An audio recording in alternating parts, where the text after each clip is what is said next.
Hello ಸ್ನೇಹಿತರೆ, ಎಲ್ಲರಿಗೂ ನನ್ನ ನಮಸ್ಕಾರಗಳು. ಇವತ್ತಿನ ತರಗತಿಯಲ್ಲಿ ನಾವು ಜೋಗು ಪ್ರದೇಶಗಳ ಬಗ್ಗೆ ತಿಳಿಯೋಣ. ಏಕೆಂದರೆ ಇವತ್ತು ಅಂತಾರಾಷ್ಟ್ರೀಯ ಜೋಗು ಪ್ರದೇಶದ ದಿನ. ಸ್ನೇಹಿತರೆ, ನಾನು ಮೋಹನ್ ಕೃಷ್ಣ, ಭೂಗೋಳ ತಜ್ಞ ಮತ್ತು ಪರಿಸರ ತಜ್ಞ, ಬ್ಯಾಂಗ್ಳೂರು ಯೂನಿವರ್ಸಿಟಿಯಲ್ಲಿ ಅಸೋಸಿಯೇಟ್ ಪ್ರೊಫೆಸರ್ ಆಗಿ ಬೋಧನೆ ಮಾಡ್ತಾ ಇದ್ದೇನೆ. ಹಲವಾರು ಪುಸ್ತಕಗಳನ್ನ ಬರೆದಿದ್ದೇನೆ. ನನ್ನ ಪುಸ್ತಕಗಳನ್ನ ತಾವು ಇಲ್ಲಿ ನೋಡ್ಬೋದು. ಇದನ್ನು ತಾವು ಖರೀದಿ ಮಾಡ್ಬೋದು. ಸ್ನೇಹಿತರೆ, ನಾನು ಎಲ್ಲ ಪರೀಕ್ಷೆಗಳಿಗೂ ಇಲ್ಲಿ ಬೋಧನೆ ಮಾಡಲಿದ್ದೇನೆ. ತಾವು ಹೆಚ್ಚಿನ ಸಂಖ್ಯೆಯಲ್ಲಿ ನಿಮ್ಮ ಸ್ನೇಹಿತರಿಗೆ ಹೇಳಿ ನನ್ನ ತರಗತಿಯನ್ನು ನೋಡಲಿಕ್ಕೆ ಹೇಳಿ. ಯಾಕೆಂದರೆ ನಾನು PC ಇಂದ ಹಿಡಿದು DC ಲೆವೆಲ್ವರೆಗೂ ತಮ್ಮೆಲ್ಲರಿಗೂ ನಿಮ್ಮ ಗುರಿ ಏನಿದೆ ಅದನ್ನು ಮುಟ್ಟಲು ನಾನು ನಿಮಗೆ ಸಹಾಯ ಮಾಡ್ತೀನಿ. ಸ್ನೇಹಿತರೆ, ತಾವು ಹೆಚ್ಚಿನ ಸಂಖ್ಯೆಯಲ್ಲಿ ಕ್ಲಾಸ್ ನೋಡಿದಾಗ ನಾವು ಒಂದು ಕ್ರಮವಾಗಿ ಕ್ಲಾಸ್ ಮಾಡಲಿಕ್ಕೆ ಸಾಧ್ಯ ಆಗುತ್ತೆ. ಈಗ ನಾನು ಪ್ರಚಲಿತ ಘಟನೆಗಳು, ಇವತ್ತಿನ ವಿಶೇಷ ಏನಿದೆ ಅದನ್ನು ನಾನು ತರಗತಿ ಮಾಡ್ತಾ ಇದ್ದೇನೆ. ಸ್ನೇಹಿತರೆ, ಇವತ್ತು ಅಂತಾರಾಷ್ಟ್ರೀಯ ಜೋಗು ಪ್ರದೇಶದ ದಿನ, ಅಂದರೆ 2ನೇ ಫೆಬ್ರವರಿ 2024. ಏನಕ್ಕೆ ಇಸ್ವಿ ಹೇಳ್ತಾ ಇದ್ದೀನಿ ನಾನು ಇವತ್ತು ಅಂದರೆ, ಯಾಕೆಂದರೆ ಇವತ್ತಿನ ತರಗತಿ ಏನಿದೆ ಅದರ ಡೇಟ್ ಇದ್ದರೆ ನಮಗೆ ಮುಂದಿನ ದಿನಗಳಲ್ಲಿ ಯಾವ ವಿದ್ಯಾರ್ಥಿಗಳು ನೋಡ್ತಾರೆ ಅವ್ರಿಗೆ ಇದು ಸಹಾಯ ಆಗುತ್ತೆ. ಇವತ್ತಿನ ವಿಷಯ ಜೋಗು ಪ್ರದೇಶ ಏನಿದೆ. ವಿಷಯ ಅಂದರೆ ವೆಟ್ಲ್ಯಾಂಡ್ಸ್ ಆ್ಯಂಡ್ ಹ್ಯೂಮನ್ ವೆಲ್ಬೀಯಿಂಗ್, ಜೋಗು ಪ್ರದೇಶಗಳು ಮತ್ತು ಮಾನವ ಕಲ್ಯಾಣ. ಯಾವ ರೀತಿ ಜೋಗು ಪ್ರದೇಶಗಳಿದೆ, ಅದರಿಂದ ನಮ್ಗೆ ಯಾವ ರೀತಿ ಲಾಭಗಳು ಉಂಟಾಗುತ್ತೆ, ಅದರಿಂದ ಉಪಯೋಗಗಳೇನು, ಜೋಗು ಪ್ರದೇಶಗಳು ಏನಕ್ಕೆ ಸಂರಕ್ಷಣೆ ಮಾಡಬೇಕು ಅಂತ ಹೇಳಿ ನಾವು ಇಲ್ಲಿ ತಿಳಿಯೋಣ. ಸ್ನೇಹಿತರೆ, ಇನ್ನೊಂದು ಸಿಹಿ ಸುದ್ದಿ ಏನು ಅಂದರೆ, ಕರ್ನಾಟಕದಲ್ಲಿ ಈಗ 4 ಜೋಗು ಪ್ರದೇಶಗಳಿದೆ. ಇವತ್ತಿನ ತಾರೀಕು 2ನೇ ಫೆಬ್ರವರಿ. ಹಂಗೆ ಮೊನ್ನೆ ಫೆಬ್ರವರಿನಲ್ಲಿ 5 ಭಾರತಕ್ಕೆ 5 ಸೇರಿತು. 75 ಇದು 80 ಆಯಿತು, 75 ಇದು 80 ಆಯಿತು. 5 ಸೇರಿಸಿದರೆ 3 ಕರ್ನಾಟಕ ಕೊಟ್ಟರು, ಇನ್ನು 2 ತಮಿಳುನಾಡಿಗೆ. ಸೊ ಹಂಗೆ ಕರ್ನಾಟಕದಲ್ಲಿ ಮೊದಲೇ ರಂಗನತಿಟ್ಟು ಇದ್ದಿದ್ದರಿಂದ ಈಗ ಕರ್ನಾಟಕದಲ್ಲಿ 4 ಜೋಗು ಪ್ರದೇಶಗಳಿದೆ. ಅದನ್ನು ನಾನು ತೋರಿಸ್ತೀನಿ. ಮತ್ತು ಜೋಗು ಪ್ರದೇಶಗಳು ಅಂದ್ರೇನು, ಯಾವ ರೀತಿ ಅದಿದೆ ಅಂತ ಹೇಳಿ ನಾವಿಲ್ಲಿ ಅಧ್ಯಯನ ಮಾಡೋಣ. ಸ್ನೇಹಿತರೆ, ಜೋಗು ಪ್ರದೇಶ ಅಂದರೆ ಭೂಮಿ ಮೇಲೆ ನೀರು ನಿಂತಿರುವಂಥದ್ದು. ಸ್ನೇಹಿತರೆ, ಅಂದರೆ ಭೂಮಿ ಇದ್ದು ಮತ್ತು ನೀರಿದ್ದು ಎರಡೂ ಒಂದಕ್ಕೊಂದು ಸಂಪರ್ಕಕ್ಕೆ ಬಂದಾಗ ಮತ್ತು ಭೂಮಿಯ ಮೇಲೆ ನೀರು ಶಾಶ್ವತವಾಗಿ ಅಥವಾ ತಾತ್ಕಾಲಿಕವಾಗಿ ಇದ್ದಾಗ ಅದನ್ನು ನಾವು ಜೋಗು ಪ್ರದೇಶ, ವೆಟ್ ಲ್ಯಾಂಡ್ ಅಂತ ಕರಿತೀವಿ. ಅಂದರೆ land that is saturated with water. So ಭೂಮಿಯ ಮೇಲೆ ನೀರು ನಿಂತಿರುವಂಥದ್ದು, ಅವಾಗ ಅದನ್ನು ನಾವು ಜೋಗು ಪ್ರದೇಶ ಅಂತೇಳಿ ಕರಿತೀವಿ. ಸೊ ಜೋಗು ಪ್ರದೇಶಗಳು ಏನು, ಯಾವ ರೀತಿ ಇರುತ್ತೆ ಅಂತೇಳಿ ನೋಡೋಣ. ತಾವಿಲ್ಲಿ ಗಮನಿಸ್ಬೋದು.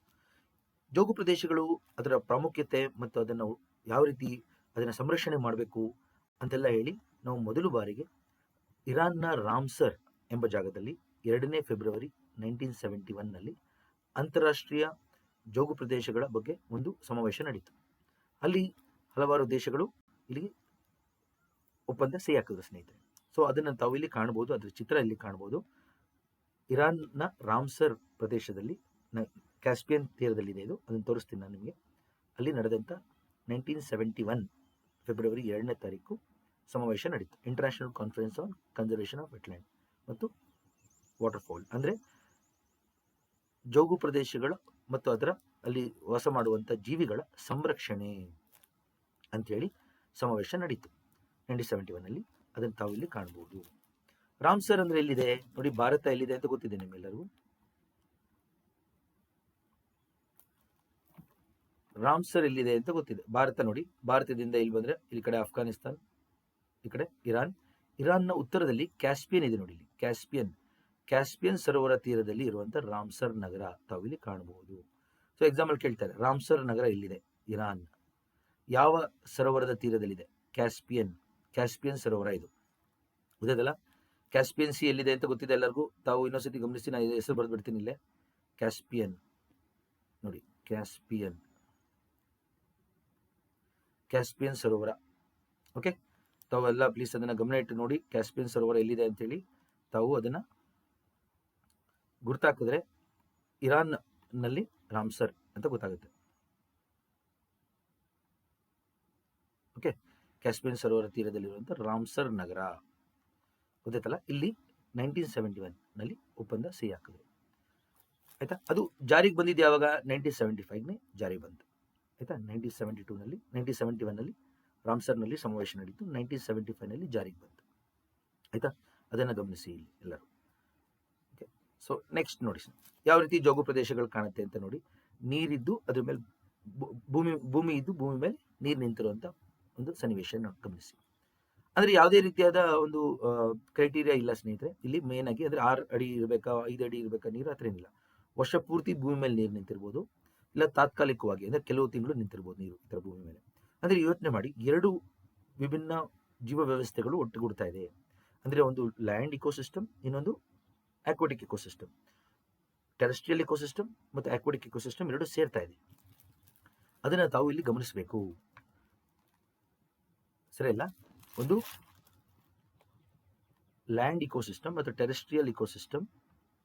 ಟೆರಾ ಅಂದರೆ ಭೂಮಿ, ಟೆರೆಸ್ಟ್ರಿಯಲ್ ಇಕೋಸಿಸ್ಟಮ್ ಇಲ್ಲಿ ತಾವು ಕಾಣ್ಬೋದು. ಓಕೆ, ಇನ್ನೊಂದು ಆಕ್ವಾಟಿಕ್ ಇಕೋಸಿಸ್ಟಮ್ನ ತಾವು ಇಲ್ಲಿ ಕಾಣಬಹುದು. ಆಕ್ವಾಟಿಕ್ ಇಕೋಸಿಸ್ಟಮ್ ಅಂದರೆ ನೀರು. 2 ಪರಿಸರ ವ್ಯವಸ್ಥೆಗಳು ಒಂದಕ್ಕೊಂದು ಸೇರುವಂಥ ಪ್ರದೇಶ ನೋಡಿ. ಈ ಥರ ಒಂದು ಟೆರೆಸ್ಟ್ರಿಯಲ್ ಇಕೋಸಿಸ್ಟಮ್ನ ತಗೋಣ, ಈ ಕಡೆ ಆಕ್ವಾಟಿಕ್ ಇಕೋಸಿಸ್ಟಮ್ನ ಸೇರೋಣ. ಅದರ ಮಧ್ಯದಲ್ಲಿ ಏನಿದೆಯಲ್ಲ ನೋಡಿ, ಇದನ್ನು ನಾವು ವೆಟ್ಲ್ಯಾಂಡ್ ಅಂತ ಕರಿತೀವಿ. ಇದನ್ನು ನಾವು ವೆಟ್ಲ್ಯಾಂಡ್ ಇಕೋಸಿಸ್ಟಮ್ನ ನಾವು ಪ್ಯಾಲೆಸ್ಟ್ರೈನ್ ಇಕೋಸಿಸ್ಟಮ್ ಅಂತಲೂ ಕರಿತೀವಿ. ಪ್ಯಾಲೆಸ್ಟ್ರೈನ್ ಇಕೋಸಿಸ್ಟಮ್ ವೆಟ್ಲ್ಯಾಂಡ್ಗೆ ಇನ್ನೊಂದು ಹೆಸರು. Palustrine ecosystem is the other name for wetlands. ಅದನ್ನು ಸ್ಟಡಿ ಮಾಡೋದನ್ನ, ವೆಟ್ಲ್ಯಾಂಡ್ಸ್ಗಳನ್ನ ಅಧ್ಯಯನ ಮಾಡೋದನ್ನ ಪೊಲ್ಯುಡೋಲಜಿ ನೋಡಿ, ಪೊಲ್ಯುಡೋಲಜಿ ಅಂತೇಳಿ ಕರಿತೀವಿ. ಲಾಜಿ ಅಂದರೆ ಸ್ಟಡಿ, ಪೊಲ್ಯುಡೋಸ್ ಅಂದರೆ ವೆಟ್ಲ್ಯಾಂಡ್ಸ್ ಅಂತ. ಆಯ್ತಾ? ಇದು ಯಾರಿಗೂ ಗೊತ್ತಿರಲ್ಲ ಈ ವಿಷಯ, ಪ್ಯಾಲೆಸ್ಟ್ರೈನ್ ಇಕೋಸಿಸ್ಟಮ್ ಅಂದರೆ ಏನು ಅಂತ. ಸೊ ವೆಟ್ಲ್ಯಾಂಡ್ಸ್ ಏನು ಹೇಳಿ, ಭೂಮಿನೂ ಇದೆ, ನೀರು ಇದೆ. ಈ ಕಡೆ ಲ್ಯಾಂಡು ಇದೆ, ನೀರು ಇದೆ.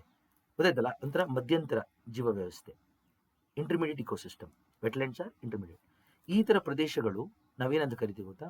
2 ವಿಭಿನ್ನ ಜೀವ ವ್ಯವಸ್ಥೆಗಳು ಒಟ್ಟುಗೂಡಿದಾಗ ಅಲ್ಲಿ ಜೀವಿಗಳ ಮಧ್ಯ ತುಂಬ ಪೈಪೋಟಿ ಇರುತ್ತೆ ಮತ್ತು ತುಂಬ ಸಂಪನ್ಮೂಲಗಳಿರುತ್ತೆ. ಈ ಥರ ಪ್ರದೇಶಗಳಲ್ಲಿ ಸಂಪನ್ಮೂಲ ಕೂಡ ಇರುತ್ತೆ, ಜೀವಿಗಳ ಮಧ್ಯೆ ಕಾಂಪಿಟೇಷನ್, ಪೈಪೋಟಿ ಇರುತ್ತೆ. ಇದನ್ನು ನಾವು ಇಕೋಟೋನ್ ಅಂತ ಹೇಳಿ ಕರಿತೇವೆ. ಇಕೋಟೋನ್ ನೋಡಿ, ಈ ಪದ ನಾಪ್ಕಟ್ಕೊಳ್ಳಿ ಎಲ್ಲರೂ. Ecotone, TONE. ಇಕೋ ಅಂದರೆ ನಮ್ಮ ಪರಿಸರ ವ್ಯವಸ್ಥೆ, ಟೋನ್ ಅಂದರೆ ಟೆನ್ಷನ್ ಅಂತ.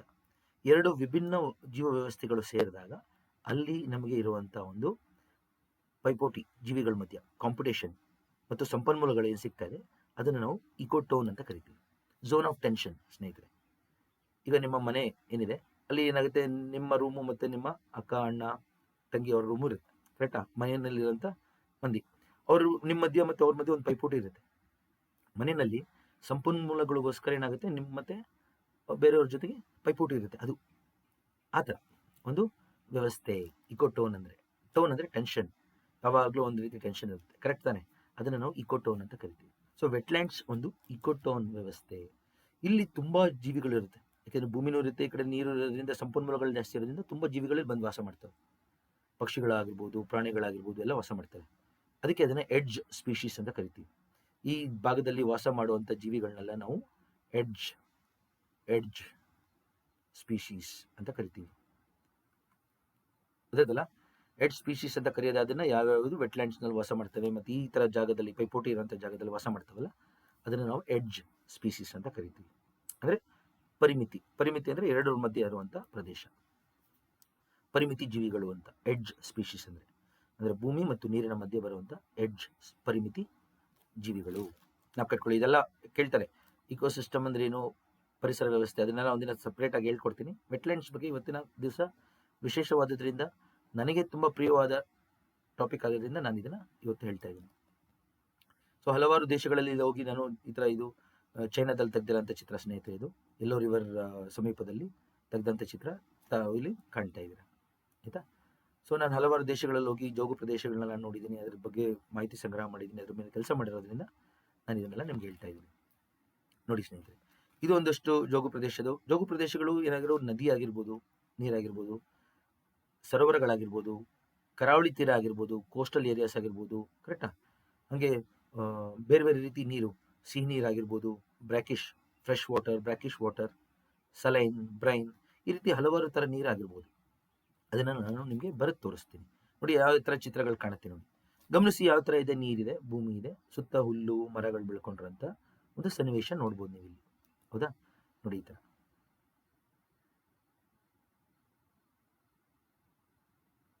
ನೋಡಿ ಈ ಥರ ಇದೆಲ್ಲ ನೋಡಿರ್ತೀವಿ ನಾವು ನಮ್ಮ ಊರುಗಳ ಕಡೆ, ಕೆರೆಗಳಲ್ಲಿ, ಗದ್ದೆಗಳಲ್ಲಿ ಎಲ್ಲ ನೋಡಿದಾಗ ನಾವು ಇದನ್ನ ಕಾಣ್ತೀವಿ ಈ ಥರ.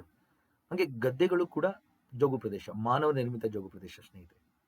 ಸೊ ಈಗ ಜೋಗು ಪ್ರದೇಶಗಳು ತಾವು ಗಮನಿಸಿದಾಗ ಎಲ್ಲೆಲ್ಲಿರ್ಬೋದು ನೋಡಿ, ಶಾಶ್ವತವಾಗಿರ್ಬೋದು ಜೋಗು ಪ್ರದೇಶ, ತಾತ್ಕಾಲಿಕವಾಗಿರ್ಬೋದು. ಶಾಶ್ವತ ಅಂದ್ರೆ ಪರ್ಮನೆಂಟ್, ವರ್ಷ ಪೂರ್ತಿ ನೀರು ನಿಂತಿರೋದು, ಭೂಮಿ ಮೇಲೆ ನೀರು ನಿಂತಿರೋದು. ತಾತ್ಕಾಲಿಕ ಅಂದ್ರೆ 3-4 ತಿಂಗಳು ನೀರು ನಿಂತಿರೋಂಥದ್ದು ಆಗಿರ್ಬೋದು ಒಂದು. ಇನ್ನೊಂದು ಸ್ನೇಹಿತರೆ, ಇದು ಕರಾವಳಿ ತೀರದಲ್ಲಿರ್ಬೋದು, ಒಳನಾಡು ಪ್ರದೇಶದಲ್ಲಿರ್ಬೋದು ಜೋಗು ಪ್ರದೇಶ. ಕರೆಕ್ಟಾ? ಕೋಸ್ಟಲ್, ಇನ್ಲ್ಯಾಂಡ್, ಈ ರೀತಿ. ಚಿಲ್ಕಾ ಲೇಕ್ ಏನಿದೆ ಅದು ಕರಾವಳಿ ತೀರದ ಜೋಗು ಪ್ರದೇಶ. ಗೊತ್ತಾಯ್ತಾ? ರಂಗನತಿಟ್ಟು ಏನಿದೆ ಕರ್ನಾಟಕದಲ್ಲಿ ಶ್ರೀರಂಗಪಟ್ಟಣದ ಹತ್ರ, ಅದು ಒಳನಾಡು ಜೋಗು ಪ್ರದೇಶ. ಗೊತ್ತಾಯ್ತಲ್ಲ? ಈ ರೀತಿ ನಾನು ಅದೆಲ್ಲ ಬರಿತೀನಿ ಈಗ. ಇನ್ನೊಂದು ಮಾನವ ನಿರ್ಮಿತ ಜೋಗು ಪ್ರದೇಶಗಳಾಗಿರ್ಬೋದು, ಇಲ್ಲಾಂದ್ರೆ ನೈಸರ್ಗಿಕವಾಗಿರ್ಬೋದು, ನ್ಯಾಚುರಲ್, ಮ್ಯಾನ್ ಮೇಡ್. ಇವಾಗ ನೋಡಿ, ನಾವು ಎಷ್ಟೊಂದು ಕೆರೆಗಳನ್ನ ಮಾಡಿದೀವಿ, ಹೌದಲ್ವಾ? ಇವಾಗ ಮಾಗಡಿ ಕೆರೆ ಅಂತೀವಿ ನಾವು, ಕರೆಕ್ಟಾ? ಸೊ ಆ ರೀತಿ ಇವಾಗ ಹುಸೇನ್ ಸಾಗರ್ ಲೇಕ್ ಅಂತೀವಿ ನಾವು, ಅದೆಲ್ಲ ಮಾನವ ನಿರ್ಮಿತ. KRS ಡ್ಯಾಮ್ ಅಂತೀವಿ, ಅದೆಲ್ಲ ಮಾನವ ನಿರ್ಮಿತ ಜೋಗು ಪ್ರದೇಶ ಆಗುತ್ತೆ. ನ್ಯಾಚುರಲ್ ಆಗಿ ಸಹ ನೀರು ನಿಂತಿರುತ್ತಲ್ಲ, ಅದು ನ್ಯಾಚುರಲ್ ಇಕೋಸಿಸ್ಟಮ್. ಗೊತ್ತಾಯ್ತಲ್ಲ? ನೈಸರ್ಗಿಕ ಮತ್ತು ಕೃತಕ ಮಾನವ ನಿರ್ಮಿತ ಜೋಗು ಪ್ರದೇಶ ಆಗಿರ್ಬೋದು.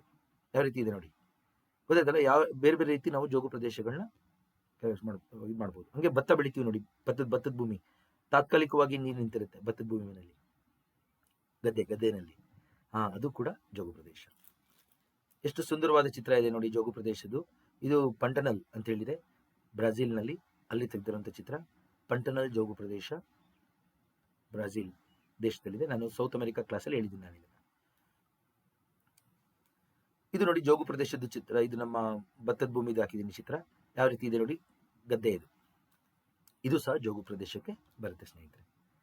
ಸೊ ಒಟ್ಟಿನಲ್ಲಿ ಭೂಮಿ ಮತ್ತು ನೀರು ಅಂದ್ರೆ ಇಂಗ್ಲಿಷ್ನಲ್ಲಿ ಹೆಂಗ್ ಡಿಫೈನ್ ಮಾಡೋದು ಅಂದ್ರೆ, land that is saturated with water.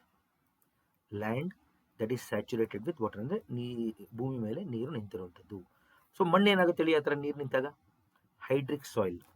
So ಜೋಗು ಪ್ರದೇಶದಲ್ಲಿ, ವೆಟ್ ಲ್ಯಾಂಡ್ನಲ್ಲಿ ಮಣ್ಣು ಹೈಡ್ರಿಕ್ ಇರುತ್ತೆ, ಅಂದರೆ ಬದಿ ಥರ ಇರುತ್ತೆ. ನೀರು ಮತ್ತು ಮಣ್ಣು ಮಿಶ್ರಿತಗೊಂಡು ಇರುವಂಥ ಸಾಯಿಲ್. ಓಕೆ, ಹೈಡ್ರಿಕ್ ಸಾಯಿಲ್ ಆಗಿರುತ್ತೆ, ಬದಿ. ಎಷ್ಟೋ ಸತಿ ನಾವೇನಾಗುತ್ತೆ, ಜೋಗು ಪ್ರದೇಶಗಳು ಗೊತ್ತಾಗಲ್ಲ ನಮಗೆ, ಹೋಗಿ ಕಾಲಿಟ್ಬಿಡ್ತೀವಿ, ಕೂತೋಗ್ತೀವಿ. ಗೊತ್ತಾ? ಗದ್ದೆನಲ್ಲಿ ಆಲ್ಮೋಸ್ಟ್ ಇಲ್ಲಿ ತೊಡೆ ತನಕ ನಾವು ಮಣ್ಣೊಳಗೆ ಕಾಲು ಎಳೆದು ಬಿಡುತ್ತೆ. ನೋಡಿರ್ಬೋದು ನೀವೇನಾದ್ರು ಗದ್ದೆನಲ್ಲಿ ನಡೆದಿದ್ರೆ, ಅದು ಎಷ್ಟು ಕೆಲವ್ರಿಗೆ ಭಯ ಆಗುತ್ತೆ ಅಂದರೆ, ಏನಪ್ಪ ಇದು ಅಂತ ಅನಿಸ್ಬಿಡುತ್ತೆ, ಕಾಲು ಒಳಗೆ ಹೊಟ್ಟೋಗುತ್ತೆ ನಾಟಿಯಾಗಿ. ಗೊತ್ತಾಯ್ತಲ್ಲ?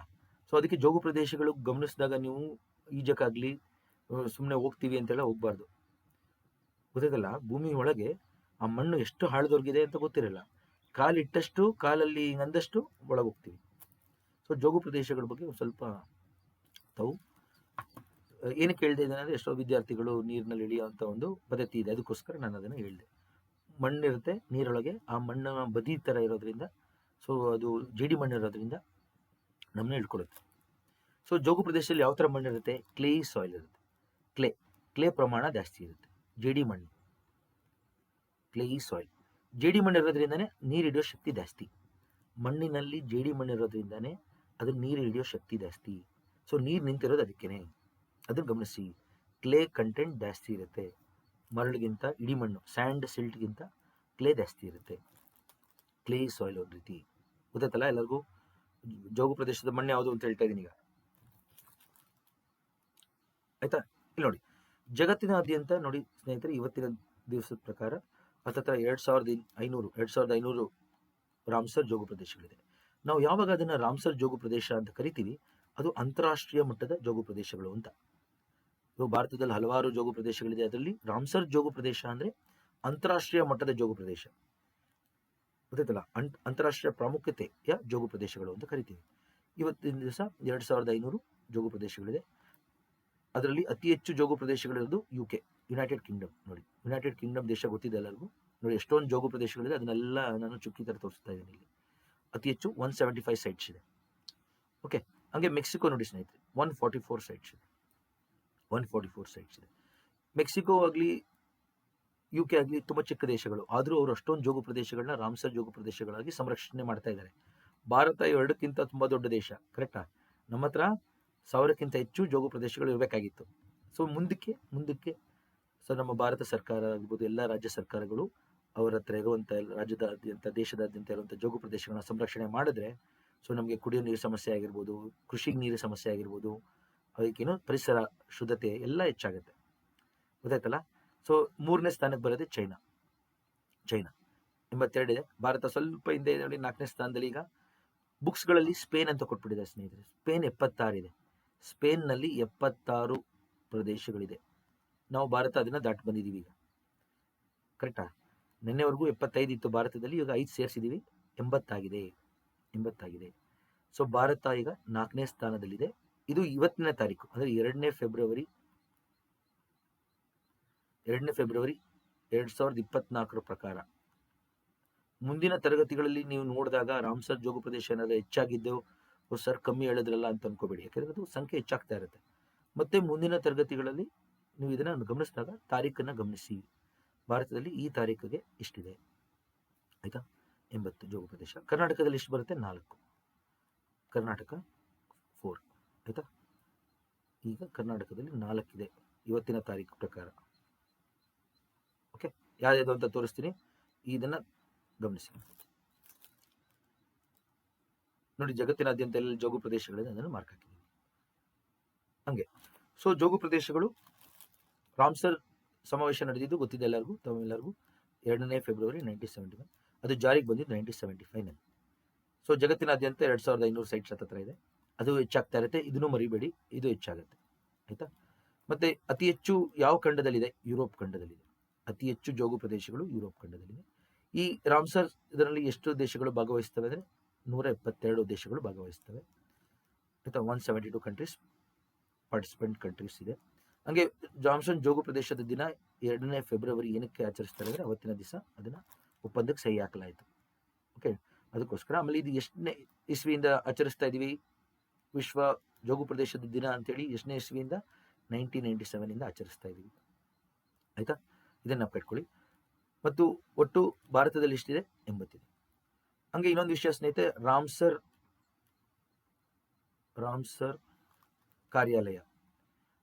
ಕಾರ್ಯಾಲಯ ಎಲ್ಲಿದೆ ಅಂತ ಕೇಳ್ತಾರೆ. ಗ್ಲ್ಯಾಂಡ್, ಸ್ವಿಟ್ಜರ್ಲೆಂಡ್ನ ಗ್ಲ್ಯಾಂಡ್ ಎಂಬ ಜಾಗದಲ್ಲಿದೆ.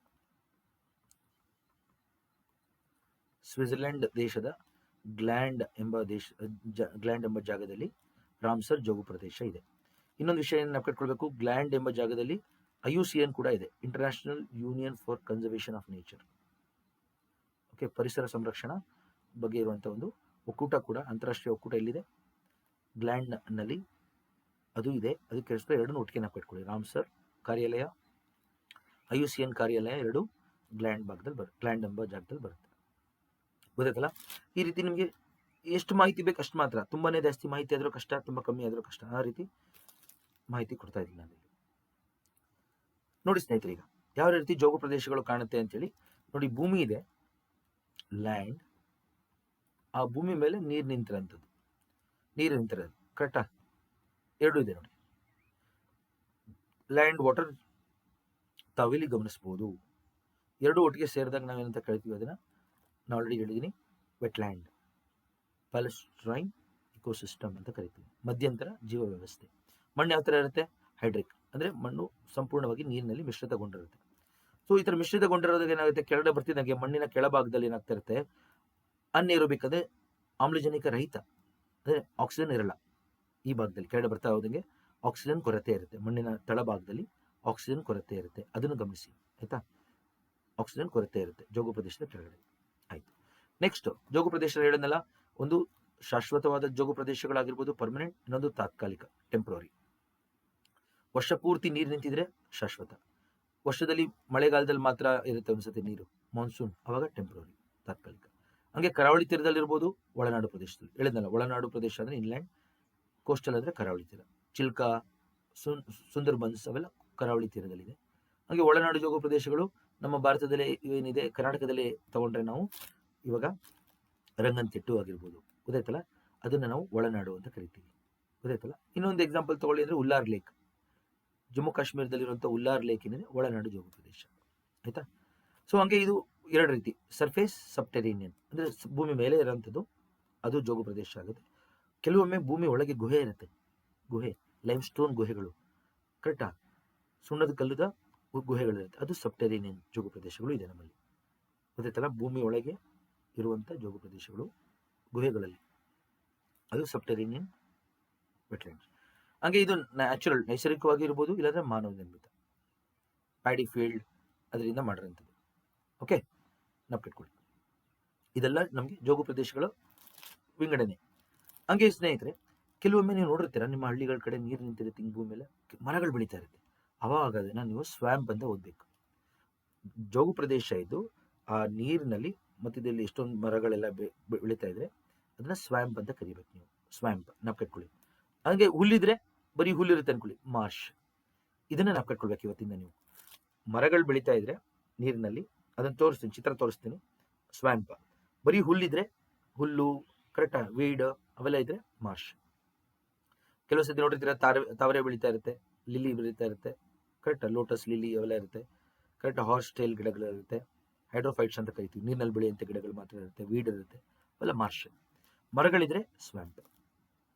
ಗೊತ್ತಾಯ್ತಲ್ಲ, ಇದನ್ನ ನಾವು ಕಟ್ಕೊಳ್ಳಿ. ಸ್ವ್ಯಾಂಪ್ ಇಸ್ ಅ ಉಡಿ, ಮರಗಳಿರೋಂಥದ್ದು. ಅಂದ್ರೆ ನಮ್ಮ ಕರಾವಳಿ ತೀರದಲ್ಲಿ ಇರ್ಬೋದು, ಇದು ಇಲ್ಲಿರ್ಬೋದು. ಮ್ಯಾಂಗ್ರೂವ್ ಫಾರ್ ಎಕ್ಸಾಂಪಲ್, ನಾನು ಒಂದು ಕ್ಲಾಸಲ್ಲಿ ಮ್ಯಾಂಗ್ರೂವ್ಸ್ ಹೇಳ್ತಾ ಇದ್ದೆ. ಸೊ ಮ್ಯಾಂಗ್ರೂವ್ಸ್ ಏನಾಗುತ್ತೆ, it's a swamp. So Sundarban ಏನು, ಸ್ವ್ಯಾಂಪ್, ಮರಗಳಲ್ವಾ, ಸ್ವ್ಯಾಂಪ್. ಮಾರ್ಷ್ ಅಂದ್ರೆ ಗ್ರಾಸ್, ಹುಲ್ಲಿರುತ್ತೆ, ಗ್ರಾಸಿ ವೆಜಿಟೇಷನ್. ಅಂದ್ರೆ ನಮ್ಮ ಭತ್ತ ಬೆಳಿತೀವಲ್ಲ ನಾವು, ಅದು ಯಾವ ಕ್ಯಾಟಗರಿಗೆ ಸೇರುತ್ತೆ ಕೇಳ್ಬೋದಲ್ವ ಎಕ್ಸಾಮಲ್ಲಿ. ನಾವು ಭತ್ತದ ಮೈದಾನ ಯಾವ ಥರ ಜೋಗು ಪ್ರದೇಶ ಅಂದರೆ ಮಾರ್ಷಿ ವೆಟ್ಲ್ಯಾಂಡ್, ಮ್ಯಾನ್ ಮೇಡ್, ಮಾನವ ನಿರ್ಮಿತ ತಾತ್ಕಾಲಿಕ ಮಾರ್ಷ್ ಜೋಗು ಪ್ರದೇಶ. ಗೊತ್ತಾಯ್ತಲ್ಲ, ಯಾಕೆಂದ್ರೆ ನಾವು ಭತ್ತ ಬೆಳೀತಾ ಇರೋದು. ತಾತ್ಕಾಲಿಕ ಏನಕ್ಕೆ ಅಂದರೆ ವರ್ಷಕ್ಕೆ 2 ಬೆಳೆ ತೆಗಿಬೋದು, 1 ಬೆಳೆ ತೆಗಿಬೋದು ನಾವು. ಇನ್ನೊಂದು ಅದು ಹುಲ್ಲು, paddy is a grass variety ಅಲ್ವಾ, ಪ್ಯಾಡಿ ಇಸ್ ಅ ಗ್ರಾಸ್, ಹೆಸರಿದೆ ಮಾರ್ಷ್. ಕೆಲವೊಮ್ಮೆ ಏನಾಗೋಗುತ್ತೆ, ಇದನ್ನು ಗಮನಿಸಿ. ಈಗ ಈ ಮರಗಳು, ಹುಲ್ಲು ಇವೆಲ್ಲ ಏನಾಗುತ್ತೆ, ಮರಗಳು ಸತ್ತೋದಾಗ ಏನಾಗುತ್ತೆ, ಕೆಡು ಊತೋಗ್ತವೆ. ಮರಗಳು, ಹುಲ್ಲು ಎಲ್ಲ ಕೆಡು ಊತೋಗ್ತವೆ, ಇಲ್ಲಿ ಮಣ್ಣಲ್ಲಿ ಊತೋಗ್ತವೆ. ಹೇಳಿದ್ನಲ್ಲ, ಮಣ್ಣಿನಲ್ಲಿ ಏನಾಗುತ್ತೆ, ಜೇಡಿ ಮಣ್ಣು ಜಾಸ್ತಿ ಇದೆ, ಆಮೇಲೆ ಜೊತೆಗೆ ಮಣ್ಣ ತಳಭಾಗದಲ್ಲಿ ಆಕ್ಸಿಜನ್ ಪ್ರಮಾಣ ಕಮ್ಮಿ ಇರುತ್ತೆ, ಆಮ್ಲಜನಕ ಕಮ್ಮಿ ಇರುತ್ತೆ. ಅವಾಗ ಏನಾಗೋಗುತ್ತೆ, ಈ ಮರಗಳು, ಗಿಡಗಳು ನೀರಿನೊಳಗೆ ಕೊಳಿಯಕ್ಕೆ ಶುರುವಾಗ್ತವೆ. ಯಾವ ರೀತಿ ಕೊಳಿತವೆ, ಆಮ್ಲಜನಕ ರಹಿತ ಕೊಳಿತವೆ, ಅನ್ಎರೋಬಿಕ್ ಡಿಕಂಪೋಸಿಷನ್ ಆಗುತ್ತೆ. ಹೇಳಿ ನೋಡಿ, ಇವಾಗ ಯೋಚನೆ ಮಾಡಿ, ಆಮ್ಲಜನಕ ಇದ್ರೆ, ಆಕ್ಸಿಜನ್ ಇದ್ರೆ ಏನಾಗುತ್ತೆ, ಕಾರ್ಬನ್ ಡೈಆಕ್ಸೈಡ್ ಆಗುತ್ತೆ. ಗಿಡಗಳಲ್ಲಿ, ಮರಗಳಲ್ಲಿ ಇರುವಂತಹ ಕಾರ್ಬನ್ ಆಕ್ಸಿಜನ್ ಜೊತೆ ಸೇರಿ ಕಾರ್ಬನ್ ಡೈಆಕ್ಸೈಡ್ ಆಗಿ ಬರುತ್ತೆ. ಆದರೆ ಇಲ್ಲಿ ಆಕ್ಸಿಜನ್ ಕೊರತೆ ಇದೆ, ಆಕ್ಸಿಜನ್ ಇರಲ್ಲ. ಆಕ್ಸಿಜನ್ ಕೊರತೆ ಇರುವಾಗ ಏನಾಗುತ್ತೆ ಹೇಳಿ, ಯೋಚನೆ ಮಾಡಿ, ಆ ಕಾರ್ಬನ್ ಅಲ್ಲೇ ಉಳಿಯುತ್ತೆ. ಆಮ್ಲಜನಕ ರಹಿತ ಇಲ್ಲಿ ಕೊಳೆಯೋದ್ರಿಂದ ಕಾರ್ಬನ್ ಅಲ್ಲೇ ಸಂಗ್ರಹ ಆಗುತ್ತೆ. ಆವಾಗಲೇ ಕೋಲ್ ಫಾರ್ಮ್ ಆಗೋದು. ಗೊತ್ತಾಯ್ತಲ್ಲ, ಯಾವಾಗ ಗಿಡ ಮರಗಳು ಸತ್ತಿ ಅದು ಭೂಮಿಯೊಳಗೆ ಸ್ವ್ಯಾಂಪ್, ಮಾರ್ಷ್ ಕೆಳಗಡೆ ಸೇರ್ಕೊಳ್ತವೆ, ಅಲ್ಲೇ ಅವುಗಳು ಕೊಳ್ತು ನಮಗೆ ಕೋಲ್ ಫಾರ್ಮ್ ಆಗಕ್ಕೆ ಶುರುವಾಗುತ್ತೆ ಪ್ರೊಸೆಸ್ಸು. ಅಂಥ ಜೋಗು ಪ್ರದೇಶಗಳನ್ನ ನಾವು ಮೈರ್ ಅಂತ ಕರಿತೀವಿ. Mire is a wetland where there is coal formation can be noticed. Peat formation ಅಂತ ಕರಿತೀವಿ. ಕೋಲ್ ಮೊದಲನೇ ಭಾಗನೇ ಪೀಟ್, ಗಿಡ ಮರಗಳು ಕೊಳೆಯಕ್ಕೆ ಶುರುವಾಗಿ ಅದನ್ನು ನಾವು ಪೀಟ್ ಅಂತ ಕರಿತೀವಿ. ಮೊದಲನೇ ಕೋಲ್ ಇದು, ಅದನ್ನು ತೋರಿಸ್ತೀನಿ ನಾನು ನಿಮಗೆ. ಅಂದರೆ ಜೋಗು ಪ್ರದೇಶಗಳಲ್ಲೇ ನಮಗೆ ಕಲ್ಲಿದ್ಲು ಅಂದರೆ ಕೋಲ್ ಫಾರ್ಮ್ ಆಗೋದು. ನಾವು ಕಟ್ಕೊಳ್ಳಿ, ಜೋಗು ಪ್ರದೇಶಗಳ ಕೆಳಗಡೆಗೆ. ಅಂದರೆ ಏನಪ್ಪ ಅಂದರೆ, ಇವತ್ತೆಲ್ಲೆಲ್ಲಿ ಕೋಲ್ ಸಿಗ್ತಾ ಇದೆ ಅದೆಲ್ಲ ಮೊದಲು 500 ದಶಲಕ್ಷ ವರ್ಷಗಳ ಹಿಂದೆ ಜೋಗು ಪ್ರದೇಶಗಳಾಗಿತ್ತು. ಗೊತ್ತಾಯ್ತಾ, ಜೋಗು ಪ್ರದೇಶಗಳು ಎಲ್ಲೆಲ್ಲಿ ಇದ್ವು ಮೊದಲು 500-600 ದಶಲಕ್ಷ ವರ್ಷಗಳ ಹಿಂದೆ, ಅಂಥದ್ದೇ ಇವತ್ತಿನ ದಿವಸ ಕೋಲ್ ಆಗಿರೋದು ಆ ಪ್ರದೇಶಗಳೇ. ಇವಾಗ ನಮ್ಮ ಜಾರ್ಖಂಡ್, ಒಡಿಸ್ಸಾ, ಛತ್ತೀಸ್ಗಢ, ಕರೆಕ್ಟಾ, ಇವೆಲ್ಲ ಭಾಗದಲ್ಲಿ ಜಾಸ್ತಿ ಕೋಲ್ ಸಿಗ್ತಾ ಇದೆ. ಅಂದ್ರೆ ಏನರ್ಥ, ಒಂದು ಕಾಲದಲ್ಲಿ ಇವೆಲ್ಲ ನೀರಡಿ ಇದ್ವು, ಈಗ ಅದು ಮೇಲ್ ಬಂದಿದೆ ಭೂಮಿ ಹಿಂಗೆ. ಕರೆಕ್ಟಾ, ಪ್ಲೇಟ್ ಟೆಕ್ಟಾನಿಕ್ಸ್, ಶಿಲಾಫಲಕಗಳ ಅಲೆತದಿಂದ ಭೂಮಿ ವ್ಯತ್ಯಾಸ ಆಗಿದೆ. ಗೊತ್ತಾಯ್ತಲ್ಲ, ಈ ರೀತಿ ನಮಗೆ ಕೋಲ್ ಫಾರ್ಮ್ ಆಗೋದು. ಸೊ ಫಸ್ಟ್ ಎಲ್ಲಿ ಕೋಲ್ ಫಾರ್ಮ್ ಆಗುತ್ತಲ್ಲ ಅದನ್ನ ಮೈರ್ ಅಂತ ಕರಿತೀವಿ. ಹೆಸರು ನಾವು ಕಟ್ಕೊಳ್ಳಿ, mire. Mire is a wetland where the coal formation is predominant. ಅಂದ್ರೆ ತುಂಬಾ ಕೋಲ್ ಫಾರ್ಮೇಷನ್ ನಾವು ನೋಡ್ಬೋದು. ಇದರಲ್ಲಿ ಹೇಳ್ತಾರೆ fens and bogs. Fens and bogs are the 2 types of mire. ಮೈರ್ಗೆ ಇನ್ನೊಂದು ಹೆಸರೇ ಪೀಟ್ ಲ್ಯಾಂಡ್. ಮೈರ್ ಇದನ್ನ ಕೇಳ್ತಾರೆ, UPSC ನಲ್ಲಿ ಕೇಳ್ತಾರೆ ಇದನ್ನ. ಆಮೇಲೆ ನಿಮ್ಗೆ ಎಷ್ಟೊಂದು ಸತಿ ಏನಾಗೋಗುತ್ತೆ, ತುಂಬಾ ಕಷ್ಟದ ಕ್ವಶನ್ ಬಂದ್ಬಿಡುತ್ತೆ PSI ಲೆವೆಲ್ ಅಲ್ಲಿ, ಮತ್ತೆ FD SDN ಅಲ್ಲೇ. ನಿಮ್ಗೆ ಅನಿಸ್ತಾ ಇರುತ್ತೆ ಯಾವುದೋ UPSC ಪೇಪರ್ ಹಾಕ್ಬಿಟ್ಟಿದಾರಲ್ಲಪ್ಪ ಅನಿಸ್ತಾ ಇರುತ್ತೆ. ಕರೆಕ್ಟ್ ಅಲ್ವಾ, ಆ ಥರನೂ ಸನ್ನಿವೇಶಗಳಿದೆ. ಆ ಕಾರಣದಿಂದ ನೀವು ಇದನ್ನು ನೆನಪಿಟ್ಕೊಳ್ಬೇಕು. ಪೀಟ್ ಲ್ಯಾಂಡ್ನ ಮಾಯರ್ ಅಂತ ಕರಿತೀವಿ. ಇಲ್ಲಿ ಕೋಲ್ ಫಾರ್ಮೇಷನ್ ಶುರುವಾಗಿರುತ್ತೆ. ಅದರಲ್ಲಿ 2 ಥರ, ಫೆನ್ ಮತ್ತು ಬಾಗ್. ಫೆನ್ಸ್ ಅಂತೇಳಿ ಕರೀತಾರೆ, ಬಾಗ್ ಅಂತ ಕರೀತಾರೆ. ಕನ್ನಡದಲ್ಲಿ ಪದ ಇಲ್ಲ ಸ್ನೇಹಿತರೆ, ಇದಕ್ಕೆ ಜೋಗು ಪ್ರದೇಶ ಅಂತಲೇ ಕರಿತೀವಿ ನಾವು. ಓಕೆ, ಸೊ ಇದನ್ನೇನು ಗಮನಿಸಬೇಕು ನೀವು ಅಂದರೆ, ಸೊ ಇಲ್ಲಿ ಫೆನ್ಸ್ನಲ್ಲಿ ನಮಗೆ ನೀರು ನಮ್ಗೆ ಬರ್ತಾ ಇರೋದು ಗ್ರೌಂಡ್ ವಾಟರಿಂದ. ಐದರ್ ಸರ್ಫೇಸ್ ವಾಟರ್ ಇರುತ್ತೆ, ಇಲ್ಲ ಭೂಮಿ ಒಳಗಿಂದ ಬರುವಂಥ ನೀರು ಇರುತ್ತೆ. ಇದು pH ಏನಾಗುತ್ತೆ, ಇದರದ್ದು ನೀರಿದು pH ಏನಿದೆ, ಹೈಡ್ರೋಜನ್ ಅಯಾನ್ ಕಾನ್ಸಂಟ್ರೇಷನ್ 7 ಅಥವಾ 7ಗಿಂತ ಜಾಸ್ತಿ ಇರುತ್ತೆ. 8, 9 ಹಂಗಿರುತ್ತೆ. ಅಂದರೆ ಆಲ್ಕಲೈನ್ ಇರುತ್ತೆ. 7 to 9 ಇರುತ್ತೆ. 7 to 9 ಇರುತ್ತೆ ಫೆನ್ನಲ್ಲಿ pH. ಅಂದರೆ ಸ್ವಲ್ಪ ಆಲ್ಕಲೈನ್ ಬೇಸಿಕ್ ಕಡೆ ಇರುತ್ತೆ. ಆದರೆ ಬಾಕ್ಸಲ್ಲಿ ಏನಿರುತ್ತೆ, ಇದೇನಾಗುತ್ತೆ, ಮಳೆ ನೀರು ಅದೆಲ್ಲ ಬಂದು ಸಂಗ್ರಹ ಆಗಿರೋಂಥದ್ದು ಸ್ವಲ್ಪ ಅಸಿಡಿಕ್ ಇರುತ್ತೆ. pH <7, ಅಂದರೆ 7 to 5 ಅಥವಾ 7 to 5 ಈ ರೇಂಜಲ್ಲಿ ಇರುತ್ತೆ. ಸೊ ಅಸಿಡಿಕ್ ಆಯ್ತಲ್ಲ. ಯೂಶಲಿ ಲೆಸ್ ದೆನ್ 6 ತುಂಬ ರೇರ್ ನಾನು ನೋಡಿರೋದು. 7 to 6 ಇರುತ್ತೆ pH. ಓಕೆ, ಅಂದರೆ ಅಸಿಡಿಕ್ ಸ್ವಲ್ಪ ನೆನಪಿಟ್ಕೊಳ್ಳಿ. ಇಷ್ಟೇ ಮೇನ್ ಡಿಫ್ರೆನ್ಸ್.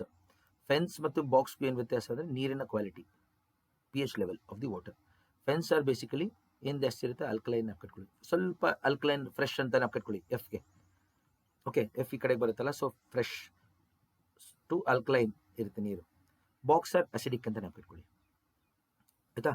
ಸೊ ಎಷ್ಟೊಂದು ಸತಿ ಇವಾಗ ನೀವು ನೋಡಿರ್ಬೋದು, ಮಣಿಪುರದ ಲೋಕ್ಟಾಕ್ ಲೇಕ್ನಲ್ಲಿ ಈ ಥರ ಇದೆ ಬಾಕ್ಸ್. ಅಲ್ಲೆಲ್ಲ ಏನು ಮಾಡ್ತಾರೆ ಜನಗಳು, ಅಲ್ಲಿ ಇರೋಂಥ ಹುಲ್ಲೆಲ್ಲ ತಗೊಂಡು ಮನೆ ಕಟ್ಕೋತಾರೆ.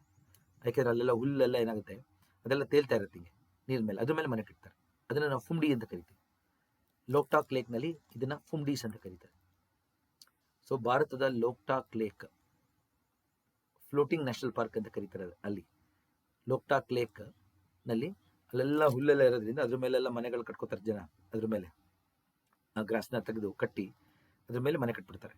ಅವಾಗ ಅದನ್ನು ನಾವು ಲೋಕ್ಟಾಕ್ ಲೇಕ್ನಲ್ಲಿರುವಂಥ ರಾಷ್ಟ್ರೀಯ ಉದ್ಯಾನವನ ಇದೆ, ಕೇಬುಲ್ ಲಾಮ್ಜೋ, ಅದನ್ನು ನಾವು ಫ್ಲೋಟಿಂಗ್ ನ್ಯಾಷನಲ್ ಪಾರ್ಕ್ ಅಂತಲೇ ಕರಿತೀವಿ.